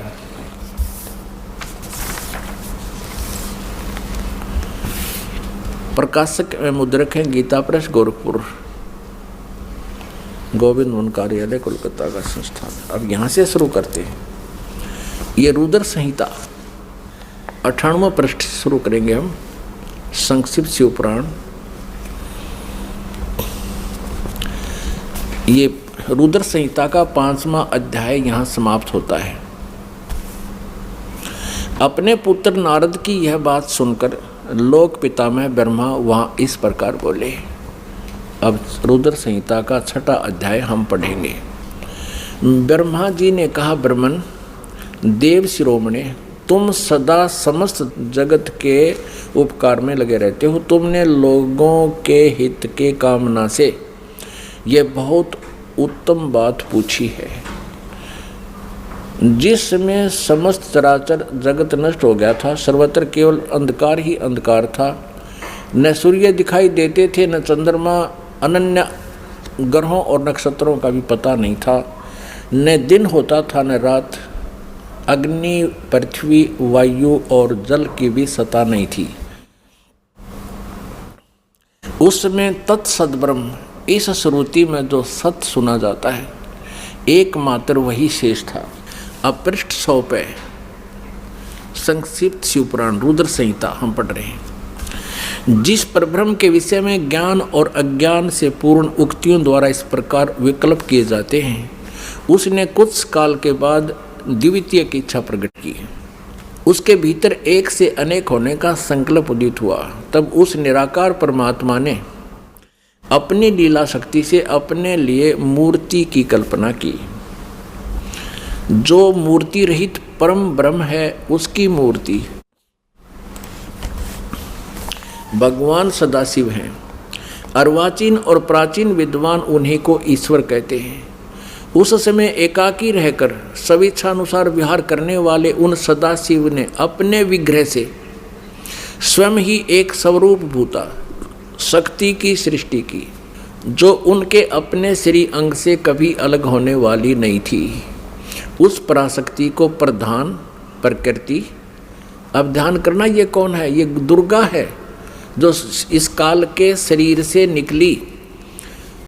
उस समय एकाकी रहकर स्वेच्छानुसार विहार करने वाले सदाशिव ने, सदाशिव कौन है? ये काल है।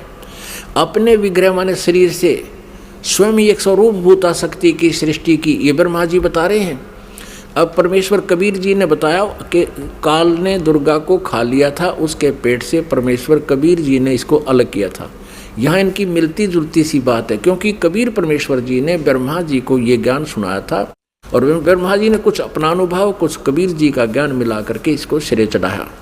उस समय एकाकी रहकर स्वेच्छानुसार विहार करने वाले उन सदाशिव ने अपने विग्रह माने शरीर से स्वयं ही एक स्वरूप भूता शक्ति की सृष्टि की, जो उनके अपने श्रीअंग से कभी अलग होने वाली नहीं थी।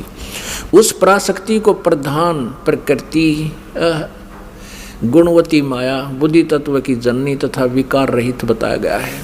वह शक्ति अंबिका कही गई है।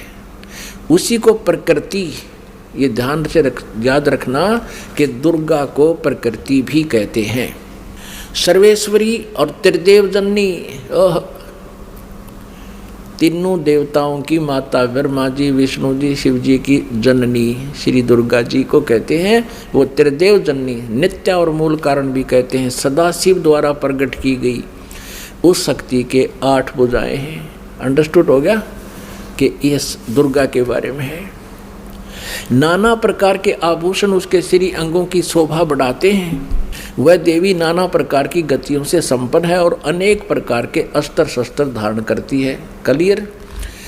एकाकिनी होकर भी वह समय संयोग वसात, वह माया संयोग वसात अनेक हो जाती है।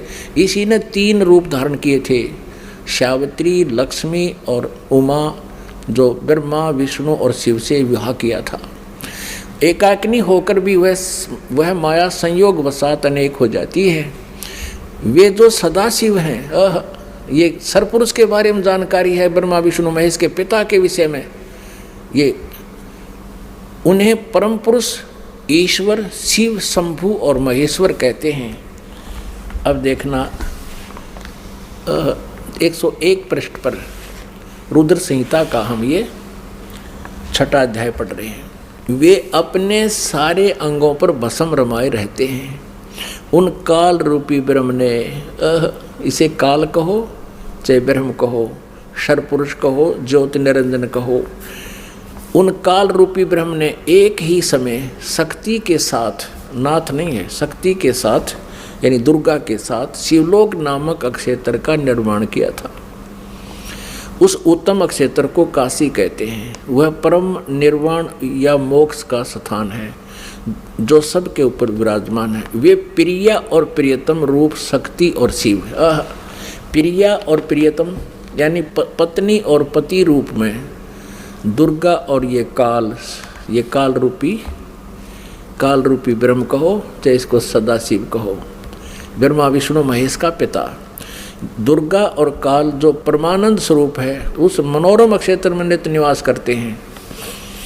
शिव और शिवाने, शिव यहाँ ये काल रूपी ब्रह्म है क्योंकि शिव का रूप धारण भी कर लेता है ये अपने पुत्र जैसा, क्योंकि अपने वास्तविक रूप में कभी किसी के समक्ष नहीं आता। ये शिव यानी इस काल रूपी ब्रह्म ने, ये काल रूपी ब्रह्म ने, शिव और शिवा ने, काल और दुर्गा ने प्रलय काल में भी उस अक्षेत्र को अपने सानिध्य से मुक्त नहीं किया है। देव से ब्रह्मा जी बता रहे हैं नारद को, एक समय उस आनंद वन में रमण करते हुए शिवा और शिव के मन में, काल और दुर्गा के मन में, दुर्गा और काल के मन में, सरपुरुष के मन में यह इच्छा हुई कि किसी दूसरे पुरुष की सृष्टि करनी चाहिए, यानी कोई बच्चा उत्पन्न करना चाहिए, लड़का, जिस पर यह सृष्टि संचालन का महान भार रखकर हम दोनों केवल काशी में रहकर इच्छा अनुसार विचरें और निर्वाण धारण करें। ऐसा निश्चय करके शक्ति सहित सर्वव्यापी परमेश्वर शिव ने, इस काल रूपी ब्रह्म ने दुर्गा के साथ रमण किया। अपने वाम भाग के 10वें अंग पर अमृत मल दिया, पति पत्नी व्यवहार किया। फिर तो वहाँ से एक पुरुष प्रकट हुआ, एक पुत्र की उत्पत्ति हुई। देखना 102 पृष्ठ पे संक्षिप्त शिव पुराण हम पढ़ रहे हैं। अब यहाँ पुत्र जो उत्पन्न हुआ इस काल रूपी ब्रह्म ने यानी शिव ने कहा, वत्स व्यापक होने के कारण तुम्हारा विष्णु नाम विख्यात हुआ। अब दुर्गा और काल से जो पुत्र उत्पन्न हुआ उसका नाम विष्णु रखा। ये आपने 6वां अध्याय पढ़ लिया रुद्र संहिता का। पुण्यात्माओं, ये अपने वही सदग्रंथ हैं जिनके आधार मानकर हम ये ज्ञान ग्रहण करते थे। ये आचार्य ब्राह्मण गुरु हमें ये बताया करते थे कि शिव पुराण में ऐसा लिखा है, हम इसलिए आपको बता रहे हैं। विष्णु पुराण में ऐसा लिखा है, देवी पुराण में ऐसा लिखा है। तो हम सोचा करते थे ये जो बता रहे हैं दंत कथा शायद ऐसा ही लिखा होगा क्योंकि ये संस्कृत जानते हैं। आज ये सदग्रंथ उनके लोक वेद के विपरीत ज्ञान बता रहे हैं। अब इसमें स्पष्ट हो गया, काल रूपी ब्रह्म सरपुरुष कहो, ज्योति निरंजन कहो, इसे काल कहो या इसे सदाशिव कहो, ये ब्रह्मा विष्णु महेश का पिता है। और दुर्गा कहो, प्रकृति कहो, और ये इनकी माता है। इन दोनों के संयोग से श्री विष्णु जी की उत्पत्ति हुई, ये अपनी शिव पुराण स्पष्ट कर रहे हैं। और रुद्र संहिता का 6वां अध्याय। अब आपको 7वें अध्याय में ब्रह्मा जी कहते हैं फिर मेरी उत्पत्ति भी ऐसे की, दुर्गा और काल ने दोनों ने मिलकर, ब्रह्म ने। देखिए ये रुद्र संहिता है और ये हमने 6वां अध्याय यहाँ तक पढ़ लिया। अब 7वां देखते हैं, 103 पृष्ठ पे। ब्रह्मा जी कहते हैं देवर से, ब्रह्मा जी कहते हैं नारद को देवर से, तत्पश्चात कल्याणकारी परमेश्वर साव सदाशिव ने पूर्ववत प्रयत्न करके, जैसे विष्णु जी को उत्पन्न किया, मुझे अपने दाहिने अंग से उत्पन्न किया, उन परमेश्वर ने मुझे तुरंत ही अपनी माया से मोहित करके नारायण देव के नाभि कमल में डाल दिया और लीला पूर्वक मुझे वहाँ से प्रकट किया। इस प्रकार उस कमल के पुत्र के रूप में मुझ हिरण्यगर्भ का जन्म हुआ। अब पुण्यात्माओं, यहाँ पर अनुवाद करता थोड़ा सा विचलित हो गया। अब उसने सोचा कि भाई अब शिव से शिव की उत्पत्ति कैसे लिखूं, क्योंकि अनुवाद करता भी तत्व ज्ञान से परिचित नहीं था। लेकिन कहते हैं सच्चाई छुपती नहीं, चोर चुरावे तुमबड़ी गाड्डे पानी में, वो गाड्डे हुआ ऊपर आवे न, सच्चाई छानी ना। अब देखना, इसी रुद्र संहिता हम पढ़ रहे हैं, श्री शिव पुराण में प्रमाण दिखाते हैं आपको। ये वही रुद्र संहिता चल रही है और संक्षिप्त शिव पुराण 110 पृष्ठ पे हम अब यहाँ देखेंगे 9वां अध्याय का यहाँ अंत होता है, लास्ट है।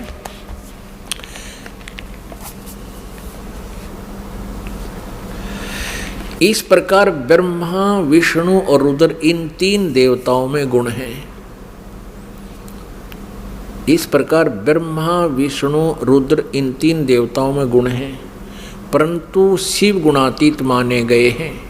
अब देखो 3 ये है, ब्रह्मा विष्णु और रुद्र, और ये काल रूपी ब्रह्म इनसे अलग है। 4 हो गए। और स्पष्ट करते हैं,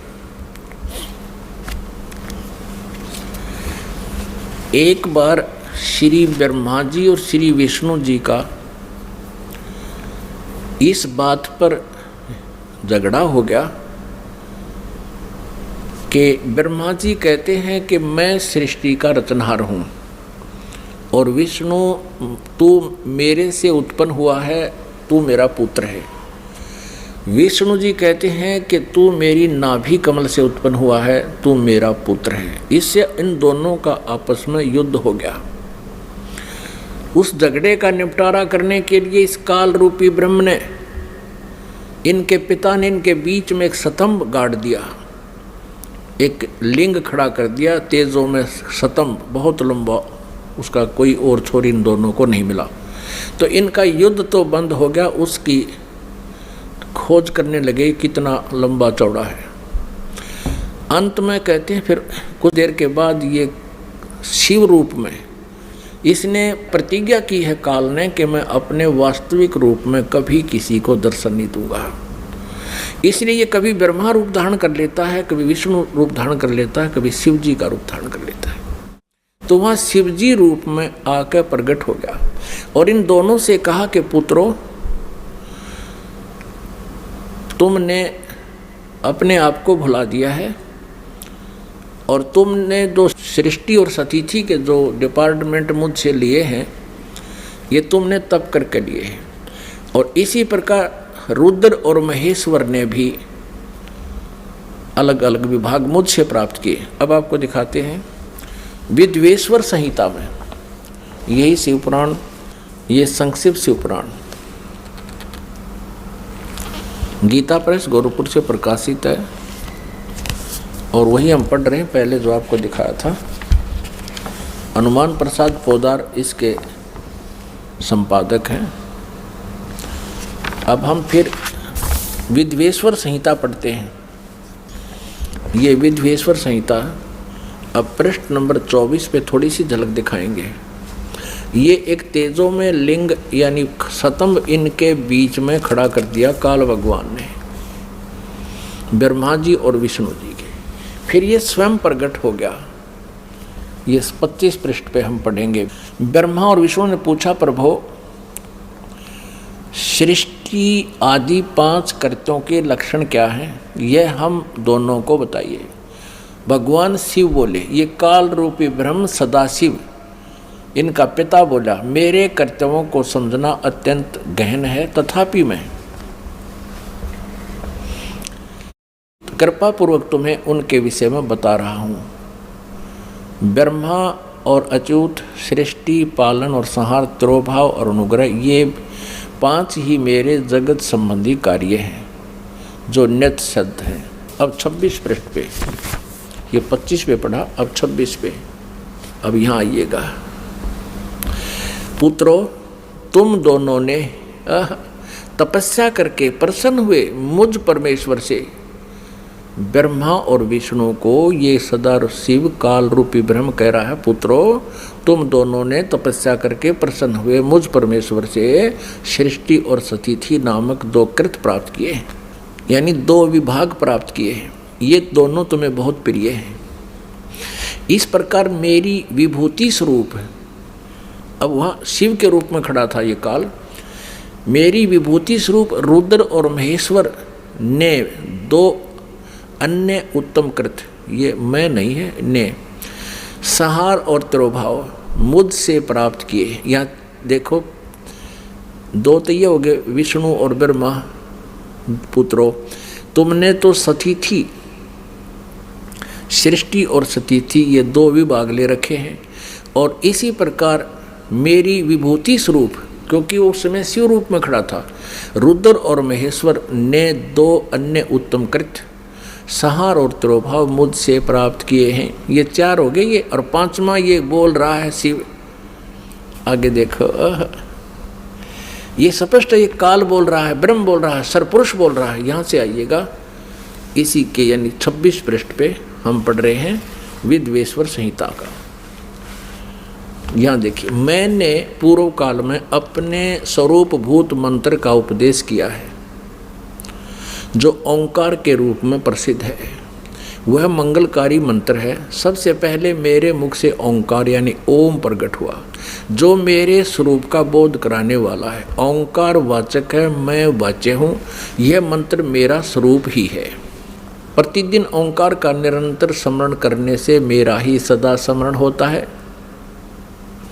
मेरे उत्तरवर्ती मुख से अकार का, पश्चिम मुख से उकार का, दक्षिण मुख से मकार का, पूर्ववर्ती मुख से बिंदु का और मध्यवर्ती मुख से नाद का प्राकट्य हुआ। इन 5 अक्षरों से इस प्रकार 5 अवयवों से युक्त ओंकार का विस्तार हुआ है।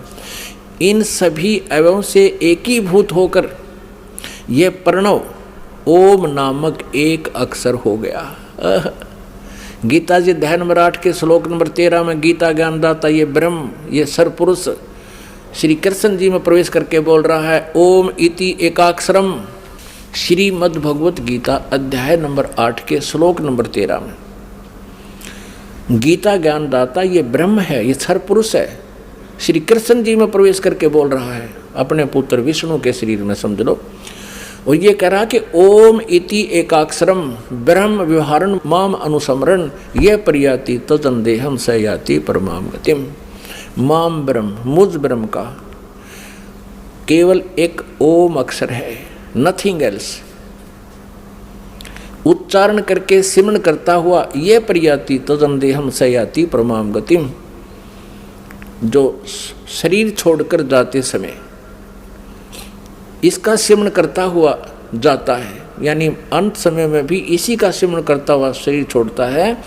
सयाति परमाम गतिम, वह मेरे ओम नाम से जो लाभ मिलना है वो परम गति प्राप्त होती है। इससे सिद्ध हो गया कि गीता जी को ये काल ही बोल रहा है जो ब्रह्मा विष्णु महेश का पिता है। और आगे देखो इन्होंने गड़बड़ी कहाँ की है, अनुवादकर्ताओं ने इसमें गलत मंत्र अड़ा दिया। हम इसको यहाँ पढ़ रहे हैं, इन सभी एवं से एकीभूत होकर वह प्रणव ओम नामक एक अक्षर हो गया। और गीता जी अध्याय नंबर 8 के श्लोक नंबर 13 में भी कहा है ओम इति एकाक्षरम ब्रह्म व्यवहारण माम अनुसमरण यह प्रियाति तदम देहम सयाति परमाम गति। अब देखो इन्होंने यहाँ गड़बड़ कर दिया है कि इन्होंने ओम नमः शिवाय यह 5 अक्षर मंत्र बता दिया। ये गलत है, ये बिल्कुल गलत है। यहाँ लिखा है कि इन सभी एवं से एकीभूत होकर यह वह प्रणव ओम नाम एक अक्षर हो गया। ये गलत है, ओम नमः शिवाय ये मंत्र गलत है। ये शास्त्र विधि त्याग मनमाना आचरण है, ये नहीं करना चाहिए हमें। पुण्यात्मा, आज से 600 वर्ष पहले परमात्मा ने लगभग 600 वर्ष पहले यही अमृत ज्ञान अपनी अमृत वाणी में सच्चिदानंद घन ब्रह्म की वाणी में कहा था। श्रीमद् भगवद गीता अध्याय नंबर 4 के श्लोक 25 से लेकर 31 तक जो भी साधनाएं जिन साधकों ने की हैं, किसी ने देवताओं की पूजा की और कोई स्वाध्याय ही करता है, कोई प्राणायाम आदि करता है और कोई तीक्ष्ण अहिंसावादी व्रत करके ही अपनी साधना करता, जैसे मुंह पर पट्टी बांध कर नंगे पैरों घूमता है। कोई स्वाध्याय करता है, गीता जी का नित्य पाठ करता है, कोई वेदों के पाठ करता है, कोई किसी प्रकार की। कहते सभी साधक अपनी अपनी साधनाओं को पाप नाशक जानने वाले हैं। लेकिन चौथे अध्याय के 32वें श्लोक में कहा कि उस सच्चिदानंद घन ब्रह्म की वाणी में इन यज्ञों की जानकारी, यज्ञ माने धार्मिक अनुष्ठानों की जानकारी विस्तार से कही गई है।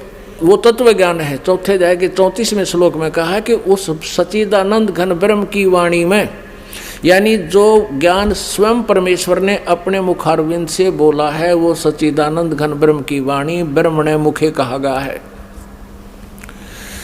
वो तत्व ज्ञान है। चौथे अध्याय के 34वें श्लोक में कहा कि उस तत्व ज्ञान को तू तत्वदर्शी संतों के पास जाकर समझ। गीता ज्ञानदाता कहता मुझे पता नहीं।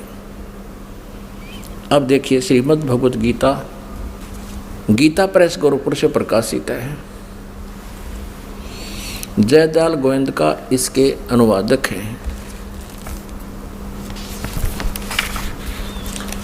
अभी आपको दिखाते हैं चौथे अध्याय का 32वां श्लोक। अब हम पहले थोड़ा सा चौथे अध्याय का 25 से शुरू करेंगे, अच्छा समझ में आएगा। ये देखिएगा, अध्याय नंबर 4 श्रीमद् भगवद गीता। इस 25 में कहा है कि दूसरे योगीजन देवताओं के पूजन रूपी यज्ञ का भली भांति अनुष्ठान करते हैं। प्रउपास्ते माने पूजते हैं। इसका अर्थ है कि कुछ योगी साधक देवताओं की पूजा, यज्ञ माने धार्मिक अनुष्ठान करते हैं, ये पूजा करते हैं प्रउपास्ते। और अन्य दूसरे ब्रह्म अग्नौ यानी ब्रह्म की साधना करते हैं। ब्रह्म ये अपने हिसाब से लिख रहे हैं और यज्ञ के द्वारा ही आत्म स्वरूप का हवन किया करते हैं। 26 में कहा है अन्य साधक, योगी जन माने साधक, श्रोत्र आदि समस्त इंद्रियों को संयम रूप अग्नि में हवन किया करते हैं, यानी ज्ञान इंद्रियों को ही ये रोकने की चेष्टा करते हैं। दूसरे एक शब्द आदि पर, ये 26वें श्लोक में चौथे अध्याय के, समस्त विषयों को इंद्रिय रूप अग्नि में हवन किया करते हैं 27 में। और दूसरे योगीजन इंद्रियों की संपूर्ण क्रियाओं को और प्राणों की समस्त क्रियाओं को ज्ञान से प्रकाशित स्वयं योग रूप अग्नि में हवन किया करते हैं। यानी कुछ इसमें यह कहा कि कुछ लोग अपने श्वासों की क्रियाओं को आते जाते देखते रहते हैं, इसी को अपनी साधना मानते हैं, ध्यान रखते हैं उसके ऊपर। 28 में कहा है कि कई पुरुष द्रव्य संबंधी यज्ञ करने वाले भंडारे कर दिए कि धर्मशाला बनवा दी, और कुछ तपस्या करते रहते हैं और दूसरे योग रूप यज्ञ करने वाले या केवल आसन, योगासन, योगा करते रहते हैं, इसी को अपना मोक्ष मानते हैं। ये 28 पढ़ रहे हैं हम, 28। और दूसरे कितने ही आचार्य ना कितने ही अहिंसावादी तीक्ष्ण व्रतों से युक्त यत्नशील पुरुष स्वाध्याय रूप ज्ञान यज्ञ करने वाले हैं, यानी स्वाध्याय करते हैं। गीता जी का पाठ कर लिया, वेदों का। 29 में कहा है, दूसरे कितने ही साधक योगी जन अपान वायु में प्राण वायु को, यानी प्राणायाम की क्रियाओं को हवन करते हैं और प्राण वायु को अपान वायु में, और कितने ही नियमित आहार अल्पाहारी रहते हैं। प्राणायाम प्राण पुरुष और प्राण और अपान की गति को रोककर प्राणों को प्राणों में ही हवन किया करते हैं। वे सभी साधक यज्ञों के द्वारा पापों का नाश कर देने वाले यज्ञों को जानने वाले हैं। अपने आत्माओं, इन गीता अध्याय नंबर 4 के श्लोक 25 से लेकर 30 तक आपने पढ़ लिया। इसका कहने का भाव ये है यहाँ पर कि कोई ऐसी साधना करता है और सभी साधक अपने साधनाओं को पाप नाशक जानते हैं। यदि वो ये समझें कि साधना ठीक नहीं है, पता लग जाए तो कोई ना करे इनको। तो अब बताया है कि चौथे अध्याय के 31वें श्लोक में कहा है कि जो साधना नहीं करते, भक्ति करते ही नहीं, उनको ना यहाँ सुख ना परलोक में सुख। अब चौथे अध्याय के 32वें श्लोक में कहा है कि जिन साधनाओं का वर्णन यज्ञों का 25 से लेकर और 30 तक किया है, इस प्रकार की अनेक प्रकार की विस्तार के साथ यज्ञों की जानकारी, यज्ञ माने धार्मिक अनुष्ठानों की जानकारी सच्चिदानंद घन ब्रह्म की वाणी में विस्तार से कही गई है, ब्रह्मणे मुखे। अब यहाँ अनुवादकर्ताओं ने चौथे अध्याय के 32वें श्लोक में गड़बड़ी कर दी अज्ञानता के कारण। उन्होंने ब्रह्मणे मुखे का अर्थ लिख दिया ब्रह्म की वाणी। लिखना था सच्चिदानंद घन ब्रह्म की वाणी में, यानी जो वेदों से अन्य है, क्योंकि श्रीमद् भगवत गीता का ज्ञान वेदों वाला ही है और इसमें 2 प्रकार का ज्ञान है। एक तो इस ब्रह्मक्षर पुरुष का अपना मत है और एक वेदों का ज्ञान है।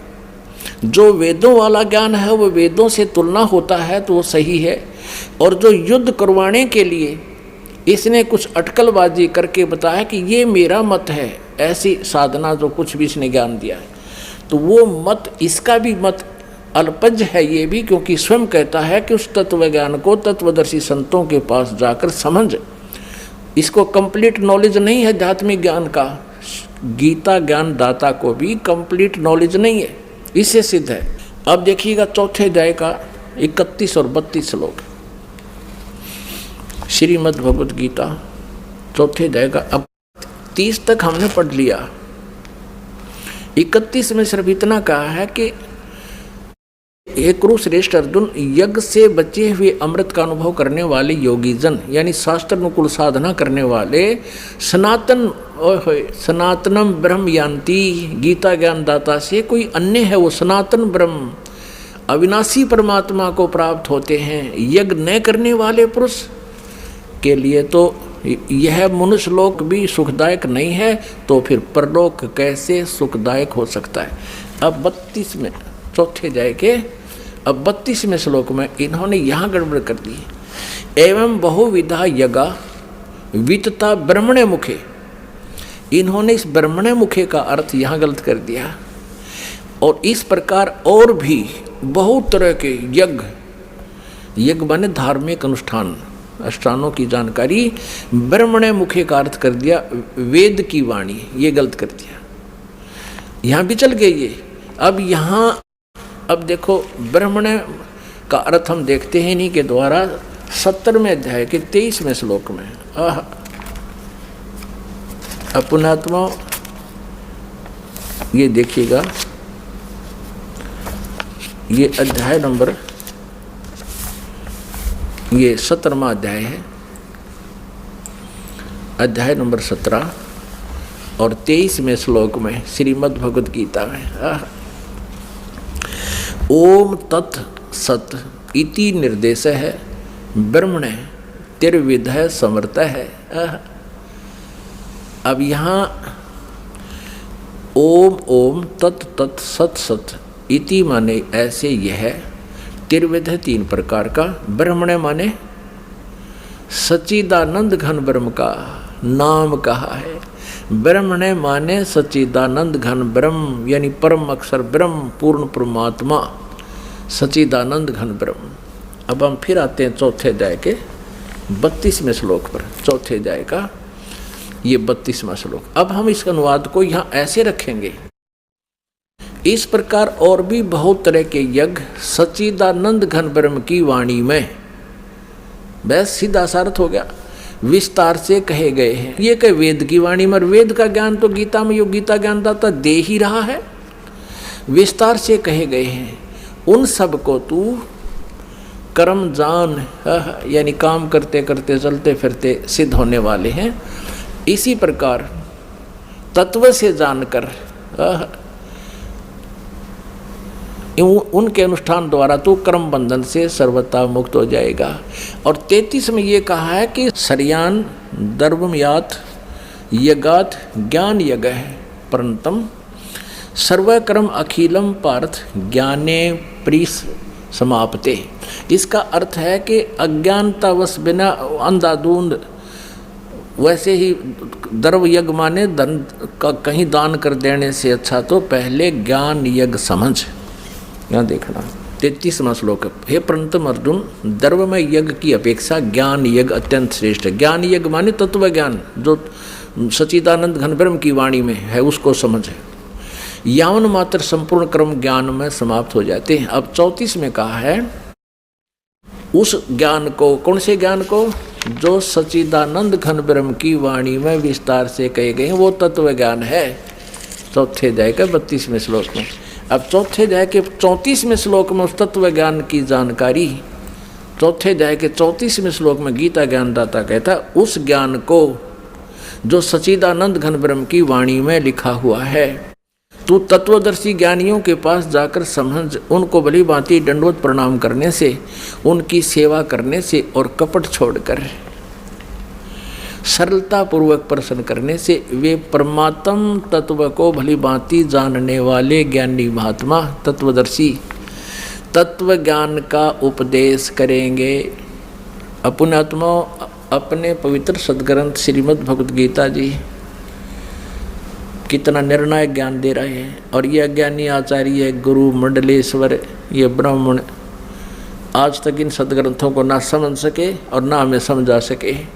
दंत कथा लोक वेद सुना रहे हमारे को। कबीर परमेश्वर जी बताते हैं, हमें समझाना चाहते हैं कि पीछे लग गया जाऊं था मैं लोक वेद के साथ, रास्ते में सतगुरु मिल गए, दीपक दे दिया हाथ। लोकवेद ये दंत कथा थी, जैसे हम पहले सुना करते, ब्रह्मा विष्णु महेश अजरो अमर है, इनके कोई माता पिता नहीं, सर्वेश्वर महेश्वर, ओम नमः शिवाय, ओम भगवते वासुदेव मंत्र ये जाप करो। नहीं, गीता जी में केवल लिखा है कि ब्रह्म कहता मेरी साधना करनी है तो ओम नाम है, नथिंग एल्स। ओम इति एक अक्षरम, ओम इति एक अक्षरम ब्रह्म व्यवहारण माम अनुसमरण, नथिंग एल्स। केवल एक ओम अक्षर है मेरा जाप करने का। और सच्चिदानंद घन ब्रह्म परमक्षर ब्रह्म की साधना करने का 17वें अध्याय के 23वें श्लोक में लिखा है कि ओम तत्सत इति निर्देश है ब्रह्म त्रिविध समर्थ है। उस सच्चिदानंद घन ब्रह्म की साधना करनी है तो तत्वदर्शी संत बतावेंगे, उसके पास वो कोड वर्ड है। ओम तो ब्रह्म का जाप है, और तत् ये अक्षर पुरुष का, जैसे सृष्टि रचना में आपको बताया था कि अचिंत के वचन से अक्षर पुरुष की उत्पत्ति हुई थी, और स्वयं ये परम अक्षर ब्रह्म ओवरऑल कंट्रोलर सबका मालिक कबीर देव है, कबीर साहब, उसका सत मंत्र है। ये 3 मंत्र है, ओम तत्सत। ओम ब्रह्म सरपुरुष का, सरब्रह्म का, और ये अक्षर पुरुष का सांकेतिक है, और सत ये परम अक्षर पुरुष सच्चिदानंद घन ब्रह्म का मंत्र है जाप करने का। इन तीनों की इकट्ठी साधना करनी होती है, और इससे उस परम पिता परमात्मा की प्राप्ति होती है, परम अक्षर ब्रह्म की। ये तत् और सत सांकेतिक शब्द हैं, ये दास बता सकता है। इस पृथ्वी पर किसी के पास ही मंत्र नहीं है, और इस दास से मंत्र प्राप्त करके यदि कोई स्वयं ही स्वयंभू गुरु बनता है तो वो आपका शत्रु है, वो नकली डुप्लीकेट लाइसेंस अर्थात पासपोर्ट बना रहा है, आप भी अपराधी और आपको भी दोषी बना रहा है। अब वो सच्चिदानंद घन ब्रह्म की वाणी में ओए होए आज से 600 वर्ष पहले लिखा था वो दिखाते हैं कबीर सागर में। ये देखिएगा वो सच्चिदानंद घन ब्रह्म की वाणी, कबीर वाणी, ये कबीर सागर है। ये देखो कितना मोटा, कितना इसमें विस्तार से लिखा गया है। और ये कबीर सागर है, इसके 11 भाग हैं। खेमराज श्री कृष्णदास प्रकाशन बम्बई से ये प्रकाशित है। कबीर सागर, ज्ञान सागर, कबीर पंथी भारत पथिक स्वामी युगलानंद विहारी द्वारा परिष्कृत। ये कबीर पंथियों ने ठीक रखा है इसको। मुद्रक एवं प्रकाशक हैं खेमराज श्री कृष्णदास, अध्यक्ष श्री वेंकटेश्वर प्रेस, खेमराज श्री कृष्णदास मार्ग बम्बई। अब इसमें दिखाते हैं आपको। अब देखिएगा पृष्ठ नंबर, ये है ज्ञान बोध, कबीर सागर में ज्ञान बोध 20 पृष्ठ पर ज्ञान बोध, और इधर है बोध सागर, ज्ञान बोध में बोध सागर में ये 21 पृष्ठ पे है। परमात्मा कबीर साहब ने अपने प्यारी आत्मा धर्मदास को बताया, धर्मदास ये जग बोराना, कोई न जान पद निर्वाण।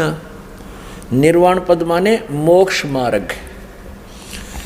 धर्मदास ये जग बोराना, कोई न जाने पद निर्वाण। यही कारण मैं कथा पसारा, जग से कहिए वो राम नियारा। ये नाम गलती से लिखा है, मिसप्रिंट है। यही ज्ञान जग जीव सुनावो, सब जीवों का भरम नसाओ। अब मैं तुमसे कहूँ चिताई, ही त्रिदेवन की उत्पत्ति भाई।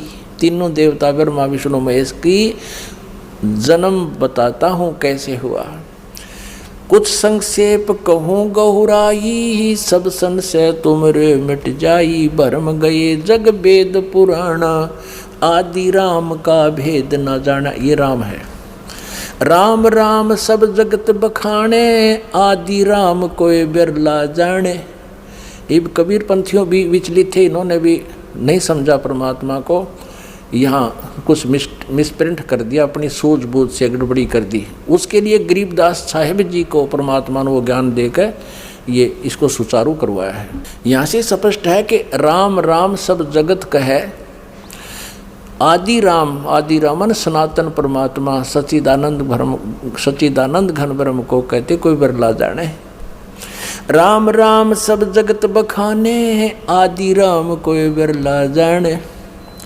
ज्ञानी सुने सो हृदय लगाई, मूर्ख सुने तो गम ना पाई।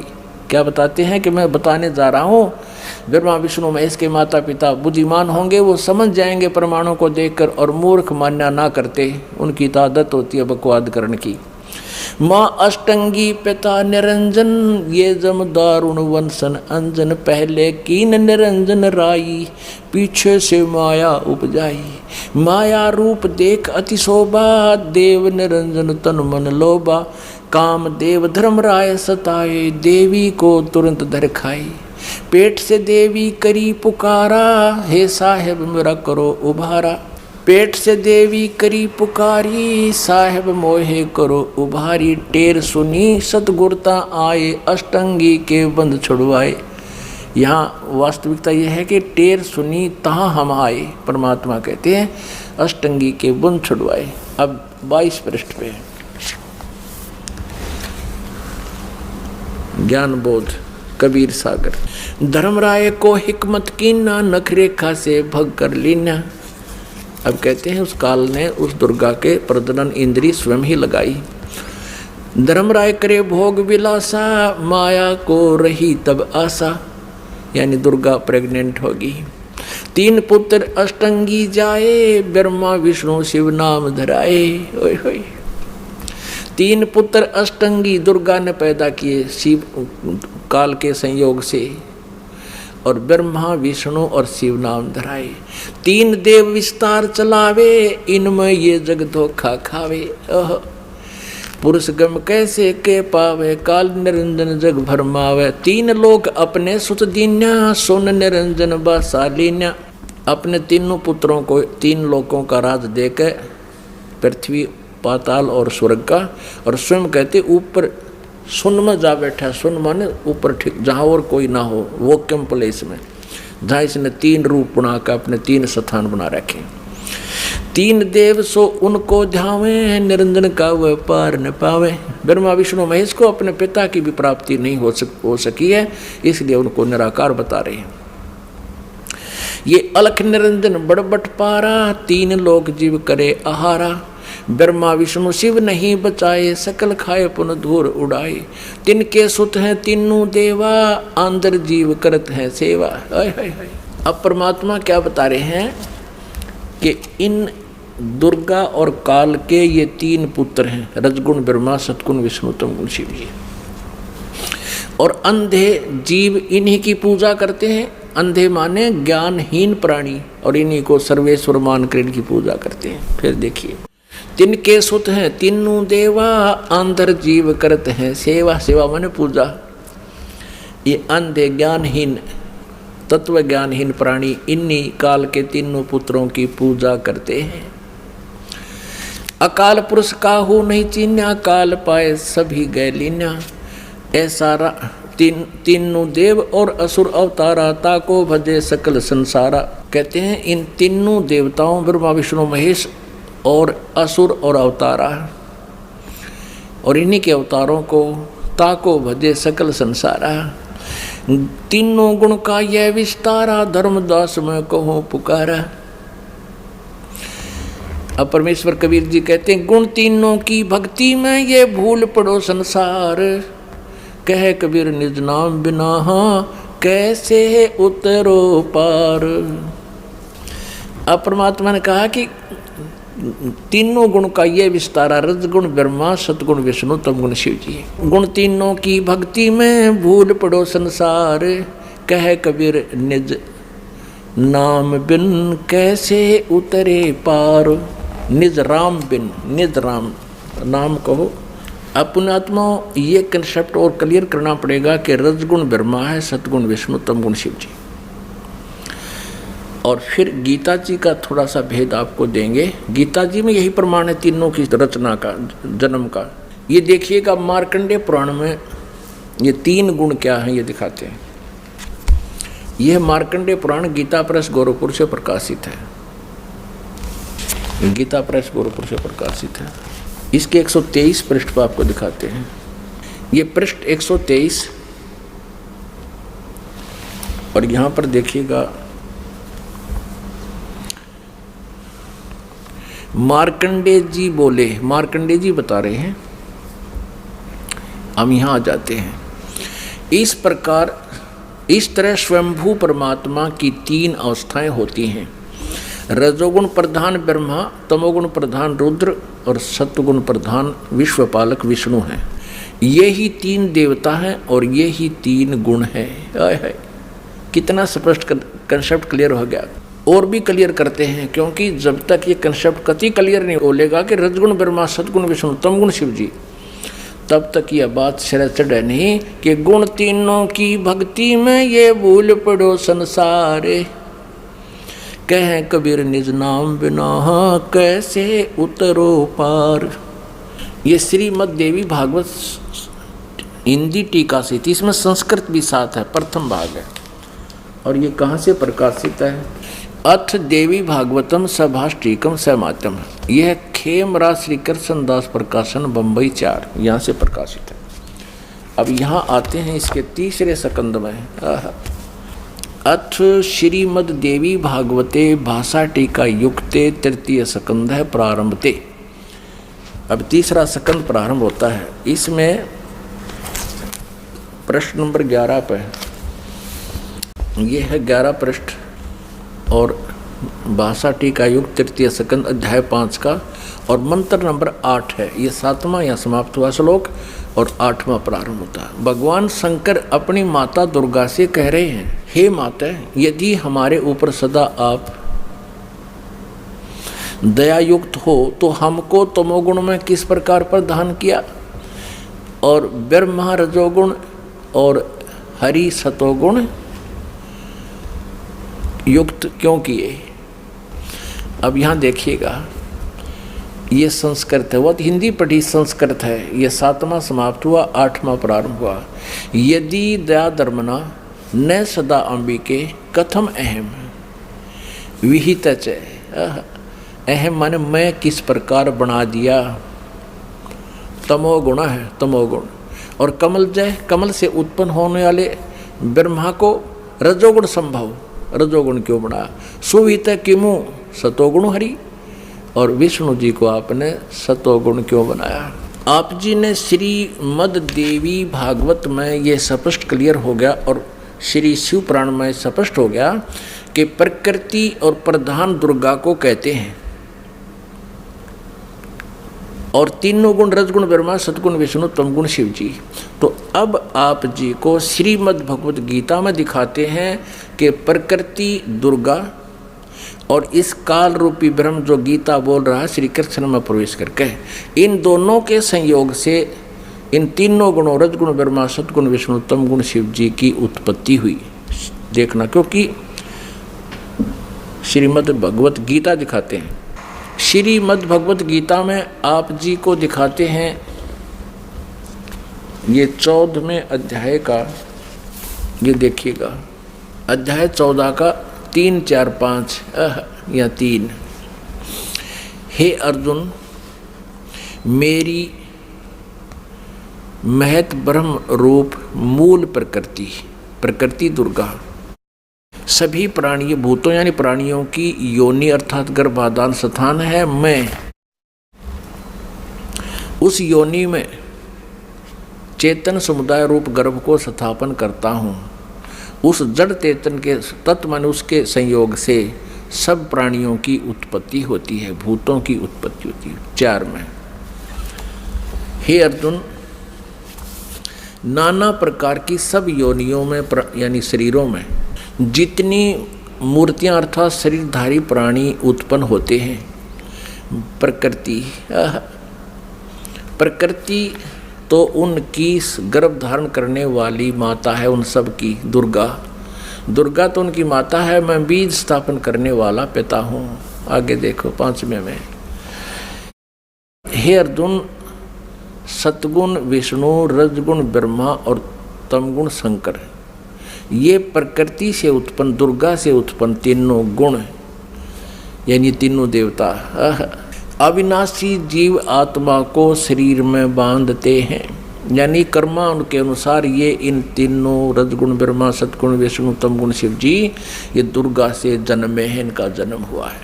और कर्मानुसार शरीर में यानी कर्म दंड के आधार से हमें यहाँ पर रखते हैं। अपने आत्माओं, परमात्मा कहा करते थे कि मेरी बात कहते हैं या दुनिया अजब दीवानी, मेरी कही एक ना मानी। क्या कहा करते परमात्मा, निरंजन धन तेरा दरबार, निरंजन धन तेरा दरबार, जहाँ पर तनिक ना न्याय विचार। कबीर परमेश्वर पूर्ण ब्रह्म परम पूज्य कबीर परमेश्वर जी 600 वर्ष पहले कहा करते रहे, काल तेरा नाश जाइयो, तने कैसा जुल्म कर रखा। इस ज्योति निरंजन को कहा करते थे कि इस तेरे लोक में कित तिनक भी न्याय नहीं है, तूने सबको भ्रमित कर रखा है, सबको झूठ कपट के आधार से यहाँ रोक रखा है, और इन झूठे गुरुओं से झूठा ज्ञान तूने जनता के अंतःकरण में बरवा दिया। और ये भोली जनता इन झूठों को सच्चा मानते हैं और मेरी नहीं मानते। निरंजन धन तेरा दरबार, निरंजन धन तेरा दरबार जहाँ पर तनिक न न्याय विचार। वैसा ओढ़े मुल मुल खासा गल मोतियों के आर। वैसा ओढ़े मुल मुल खासा गल मोतियों के हार। पति भरता को मिले न खादी ये सूखा निरस आहार। निरंजन धन तेरा दरबार निरंजन धन तेरा दरबार जहाँ पर तनिक न न्याय विचार। पाखंडियों की पूजा जग में संत को कहें लबाड़े। पाखंडी की पूजा जग में संत को कहें लबाड़े। अज्ञानी को परम विवेकी और ज्ञानी को मूढ़ गंवार। निरंजन धन तेरा दरबार निरंजन धन तेरा दरबार जहाँ पर तनिक न न्याय विचार। कह कबीर सुनो भई साधो या सब उल्टा व्यवहार। कहें कबीर सुनो भई साधो या सब उल्टा व्यवहार। सच्चे को तो ये झूठा बतावें इन झूठों का एतबार। निरंजन धन तेरा दरबार निरंजन धन तेरा दरबार जहाँ पर तनिक न न्याय विचार। कह कबीर सुनो भई साधो या सब उल्टा व्यवहार। कहें कबीर सुनो भई साधो या सब उल्टा व्यवहार। सच्चे को तो ये झूठा बतावें और इन झूठों का एतबार। निरंजन धन तेरा दरबार निरंजन धन तेरा दरबार जहाँ पर तनिक न न्याय विचार। बोलो सतगुरुदेव की जय।